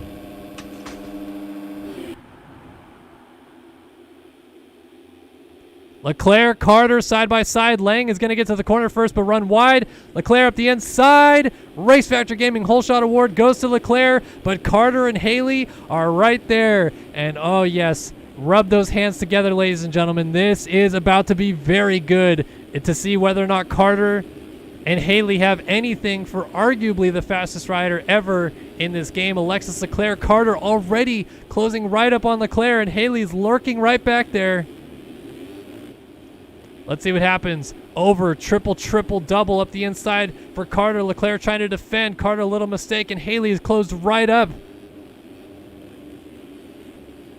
It's Leclerc, Carter, and Haley, 1, 2, 3. And this main event is going to be really good at the early stages. Lang was a little bit bottled up in the first corner, but I think he still came out well. It looks like he might be somewhere in 7th or so. Saw Eaglin there in the background. Early runnings, though, these guys all swing a little bit wider to triple on off. And Leclerc was getting it a lot smoother, seems like, than these two. Oh, this is insane, though. It is not often you see basically the 3 fastest riders in the game and the 3 guys that have won the most main events this year start up front like this. A mistake for Carter. Interesting track re-entry for sure, but Haley just kind of punts him out of the way to move up into second. Always dodgy, those track re-entries. I've seen plenty of people get a 1-week suspension for those. Heck, I almost got one myself. I was very lucky to get away with a warning just because mine was not as egregious, and Leclerc goes down out of the lead. Leclerc has crashed away the race lead on the second lap of the race. He's backwards. He's trying to get the ship righted here. Still goes for the finish line jump. And he's going to get it, but he's off the side of the track trying to join back in with Jeremy Smith. He kind of lays it down in the corner, and he's got a lot of problems with that front wheel, but that promotes Jack Haley to the race lead. Carter hot on his heels. And this is a pivotal moment in the championship because if Carter can win this main event tonight, it really puts a big dagger in the hearts of everybody else in this championship. So Haley has to stop the bleeding here. Haley 27 points down of Carter. We already talked earlier about Leclerc and his deficit in this championship. But Haley has been on a torrid stretch of late after very frustrating few rounds back in the Orlandos and Daytona, but the 2 Arlingtons so far have been very solid for Haley. Look at Carter up the inside, shows him a wheel, but not quite there just yet. Fantastic battle for the lead. Carter trying to triple to the outside for the race lead. That's going to do it. Does Haley just go right up the inside to make the pass back? He was very gentle, and that might cost him a chance at going back into the next corner because Carter around the outside tripled in and got the rhythm super clean, and Haley isn't close enough to react to it just yet, so Carter leads in Arlington. And as they run, I think he would have a 30-point lead over everybody. I'd have to see where Lang is, but Lang obviously not near the front right now. Carter a little short on the triple. Haley's going to see that. React to that. Lang up in 5th right now. Leclerc in 6th. So all of your championship 4 are inside of the top 6 right now. Carter defending inside. Haley outside. Hits him. Goes down. Haley's off the bike. Here comes Eaglin on the 24 as Carter rights the ship, but Eaglin around the outside. I don't think Carter's going to be able to triple in here. So this might be Eaglin's race lead right here. Triples on off to the inside for the race lead. Colby Eaglin out front in Arlington. Carter tries to square back off. He's going to get a better drive too.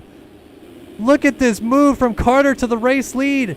Has to go way inside and not get a great drive into the whoops, but he powers through those whoops up the inside. Eaglin squares off around the outside into the mechanics tough blocks. Now inside, battling back side by side.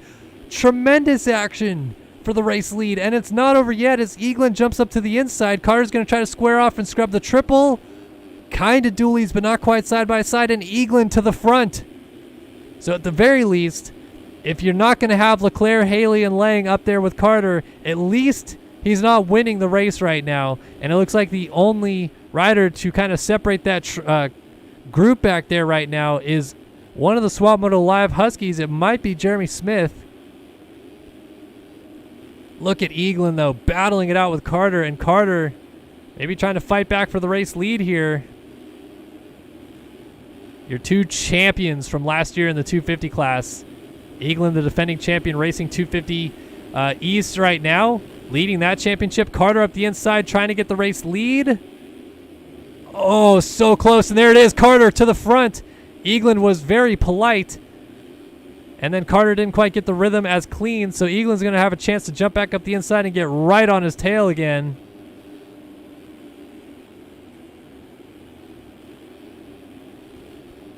So Carter back to the front. It's Eaglin 2nd. Leclerc sits 3rd. Haley 4th. It is Smith in 5th. Oh, he slides out right now. And then here comes Lang in 6th. But he's going to go by for 5th momentarily. Yes, he will. He will stay in 5th. So now the only guy up here that's separating your championship 4 at all is Eaglin. Woo! Shout out No Touchy to Hutchie for the $20 donation. Says, thanks for the races, Kellen. No, thank you for the donation and very much appreciate that. And what a fantastic battle we're treating you guys here tonight at Arlington.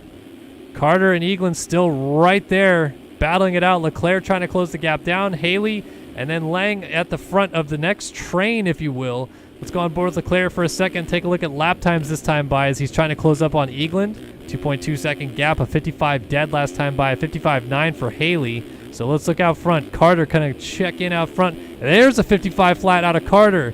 Eaglin tries to match at a 55.4. Leclerc slides out the line, does a 56.4. Haley's going to try to jump over top of him for 3rd. Goes for the defense on the inside. And, almost contact there between Leclerc and Haley, who earlier, if you remember at Indy this year, had a weird kind of beef, if you will, where they were taking each other out. Well, Haley was doing more of the taking out than anything. Leclerc not too happy about that situation. They continue their drama here tonight, though, battling it out for 3rd on the track right now as Eaglin got held up by a couple lapped riders, and Carter has opened up that gap a little bit more now. That 55 flat did himself a little bit of a favor, got him just enough breathing space to maybe settle into a pace, but Eaglin's still going to try to keep tabs on him.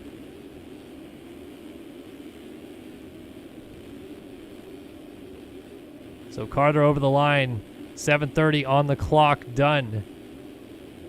Then you got Haley still back here in the 3 spot. Leclerc in 4th. And Lang in 5th. Oh, but Lang goes down. Lang just having a tough time through the sand right now, and that's going to allow Siebold and Janice by. And Lang gets up just ahead of Blakely and Smith back there. But now Siebold, your defending champ, who is not in this title fight, though he has won a race this year, suddenly looking to turn things around. Leclerc just went down. Leclerc down again in the middle of the rhythm section. And that cost him a ton of time. Uh-oh. Eaglin down on the mechanic start straight as well. And that's going to allow Haley through into second. So now Carter, 5-second lead, and what a save. Holy smokes, Braden Carter, perpendicular to the screen when he was supposed to be going through a straightaway. Woo, my goodness. And low sides a little bit there, front end tuck. I don't know. This doesn't look like a clear-cut race victory just yet for Carter. Even though he's got some breathing room, he's making some mistakes.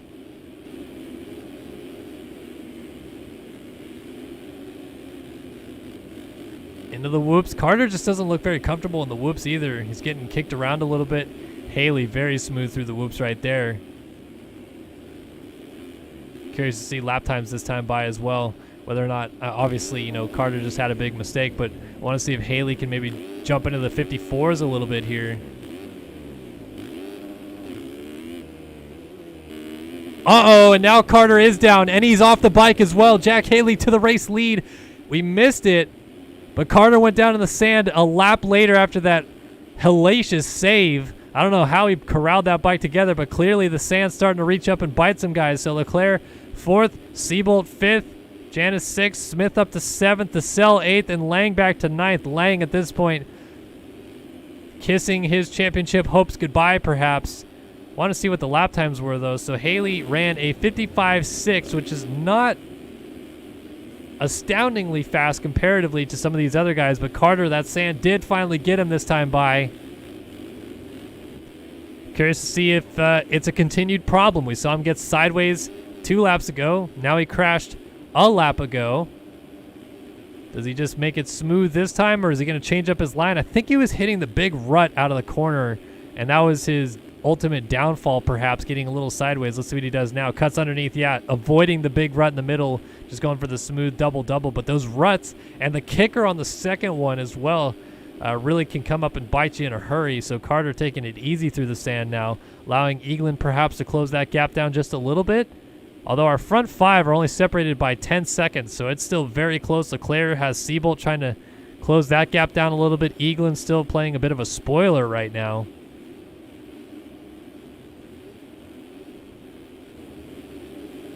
So Haley through the whoops out front, halfway through this main event. Carter's still there in second. Eaglin coming by in 3rd. Leclerc now through the mechanics area in 4th, and then Seabolt behind these guys in 5th.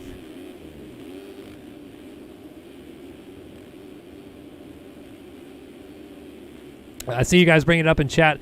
The tough blocks, while they may look like they're invisible or you can't really hit them, only the start straight tough blocks are invisible like that. Because they're a sequence file, so they have to load up out of the ground, and shape files are like hard files. JLV is implementing a new thing where shape files can be movable. However, they're not trying to really reinvent the wheel here. The sequence files that pop up on the start are invisible because you have to go through them on the start. Everything else, the tough blocks are actually tangible objects. Like if you hit them, they'll slow you down quite a bit. It looks kind of like you're going through them, because the shape files are all these like little circles inside of them that you're kind of just getting slowed down by. It's not like a very hard hit object. Otherwise, a lot of guys would just crash into them all the time. So they make them somewhat forgiving in that sense, but still it's a very, big detriment to actually hit them, and they'll slow you down. But a quick explanation of the tough blocks in the game. So it's still Haley from Carter, Eaglin, and here is Leclerc finally caught up to Eaglin, but he just laid it down coming into that corner and cut the turn a little bit. So that will be some cuts post-race for Leclerc. Carter down out of second. He cased the triple in. Wow, how did I switch that in time? So Eaglin and Leclerc over top. And there goes Seabolt, DeSalle, Smith, and then Lang. Lang is up to 8th now, but that's big. Carter going down is going to allow a lot of points back for Haley if it were to stay this way.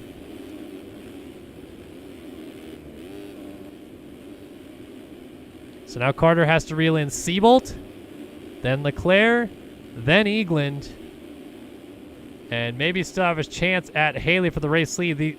It's really never over with these races. Doesn't matter how big of a lead you have or really any of that. You crash once and it all comes roaring right back to you. Eagland dealing with all kinds of pressure right now from Leclerc.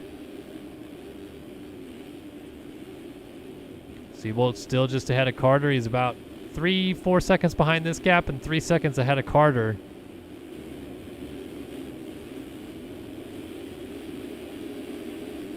Through the whoops, Eagland and Leclerc both looking very solid. Leclerc maybe looking a little bit better as they're trying to weave through some lap traffic here. That is, I believe, Dylan Copeland. They're trying to put a lap down there.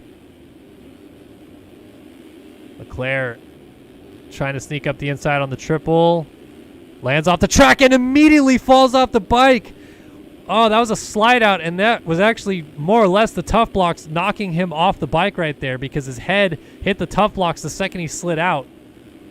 And because those tough blocks are actually an object that you can hit, your head hits them, you fall off the bike. So that's what happened. Now Leclerc back up the inside of Carter, moves his way back into fourth, and is still helping Haley in that sense, but obviously helping himself. He's going to gain a point back on Carter if it finishes this way, but this is maybe the most interesting battle on the track right now. Carter trying to pass Leclerc back. Leclerc going to get the preferred option through the rhythm here and open up a little bit of a gap.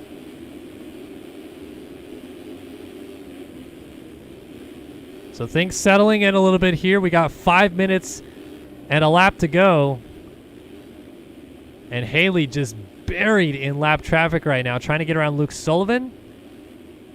And then last week's winner, Chase Blakely, also potentially about to go a lap down. Look at how wide Haley is swinging now to get this triple in cleanly.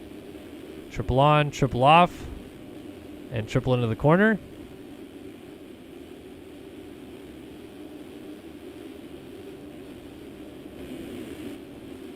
We got Eagland still in second. Seabolt, he now sits in third.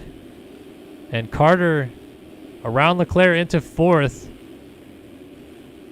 So not sure when that pass happened, but something changed there. Leclerc trying to regroup and go back after the championship leader as Haley continues to lead here with the maybe like 5-6 laps to go. Carter a mistake. Leclerc pulls alongside. Carter trying to fight back. They're checking each other through the rhythm section. Carter elects not to triple to the outside of the corner and funnels in behind Leclerc. So maybe playing a little bit safe right there. For Carter's sake, just cannot afford to lose a huge chunk of points, which he kind of is right now, but he could be doing worse. He has Tyler Lang back here going down. Lang had just moved up to 6, but he just goes down again. So Janice going to go back by. And that was DeSalle going by as well. So Lang just running into all kinds of problems. So actually for Carter's sake here, 5th is probably the worst he can do. So it's interesting to see that he's maybe laying up a little bit here. You would think at this point, go for it, right? It's going to case and go down right there, but Jan is too far back. So 5th, like I said, kind of the worst he can do. As a 561 of Caleb Hall going down. And Haley's still working through lap traffic, coming up to lap his teammate here. That's Byron Downen on the 323 moving out of the way, and Haley just bobbing and weaving through lap traffic. 8.2 second lead. Triple on, triple off, triple into the corner. And coming up to lap, is that a Panini rider? Looks like a Yamaha. Or no, maybe it's a Husky. Is it maybe Jeremy Smith on the 4 perhaps he's coming up to lap? Yeah, Jeremy Smith going a lap down. This goes to show how quick Haley's pace is. Smith, one of the all-time greats in this game. Not necessarily having the year he was maybe hoping for in this game. Haley down! Haley has crashed with the race lead. And is going to maintain the race lead as well. Eagland just couldn't quite get there. Fortunately for Haley, he crashed and came to a dead stop. I mean, dead stop in a hurry. And that is crucial because you don't start picking your bike back up until you come to a full stop. So that was about an 8-second fall-off crash, one of the shortest crashes you'll see, but it's allowed Eagland right onto the back door of that JDR number 2. And Seabolt's still back there, only 4 seconds off the lead. It's going to come down to those three because Leclerc 18 seconds back, Carter 32 seconds off the lead, and they're starting to lap into the top 10 at this point. So does Eagland have anything here for Haley? And this would be Eagland's first career 450 Supercross victory if he could get this done, making it a back-to-back first-time winners in Blakely and Eagland. Boy, wouldn't that be something. 18:37 on the clock. Eagland up the inside, shows him a wheel, but not quite there just yet.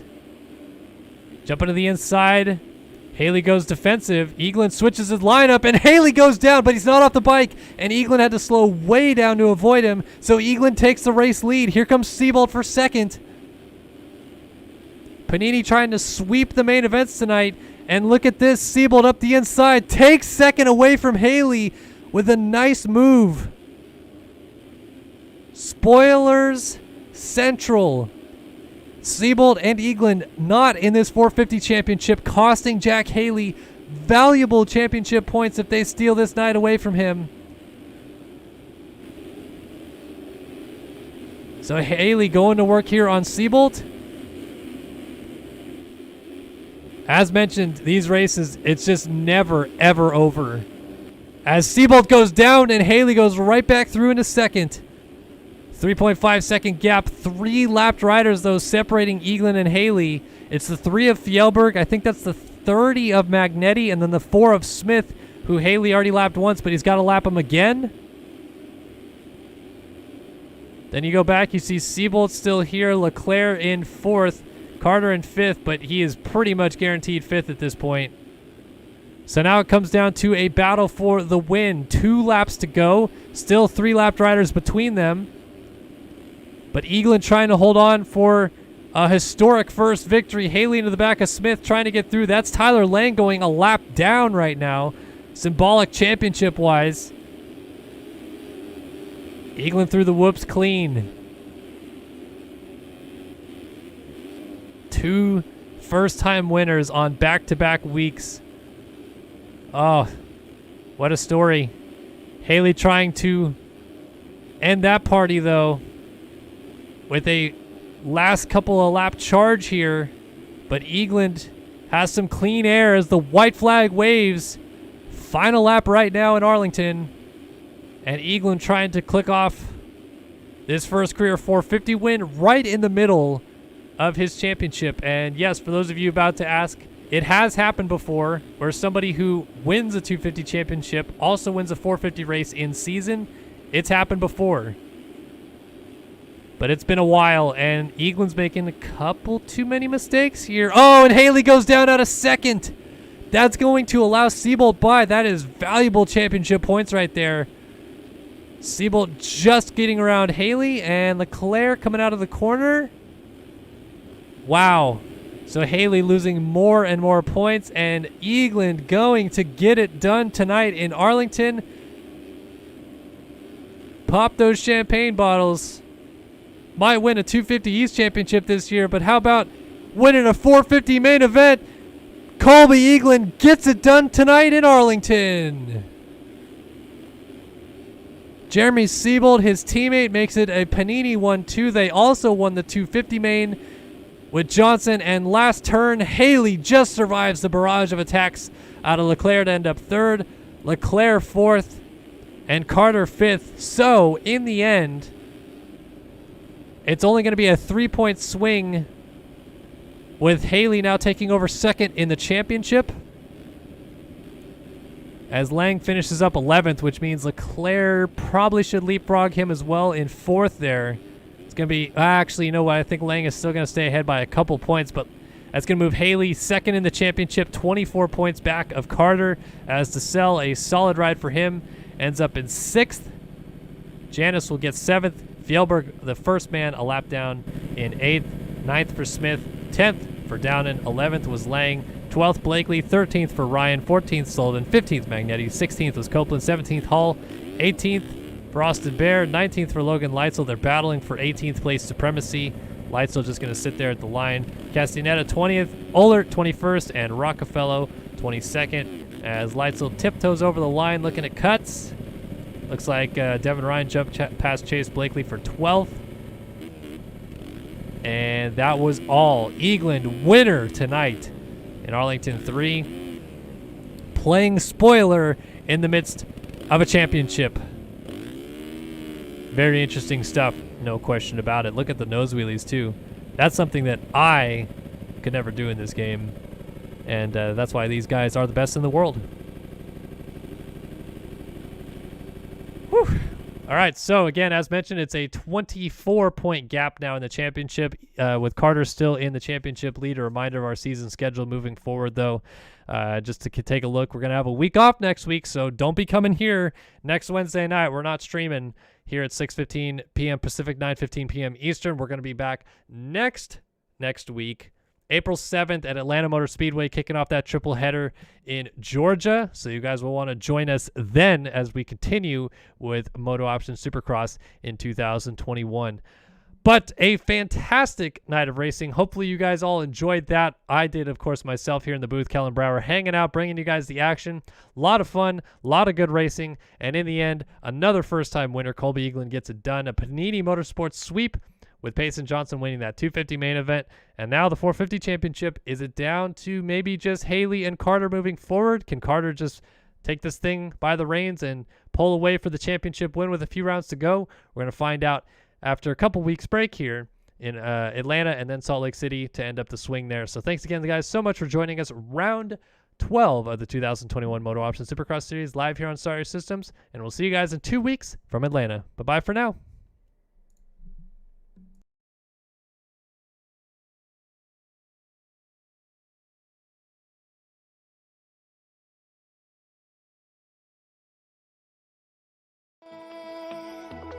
Feel it in waves, you follow me, drift into blue.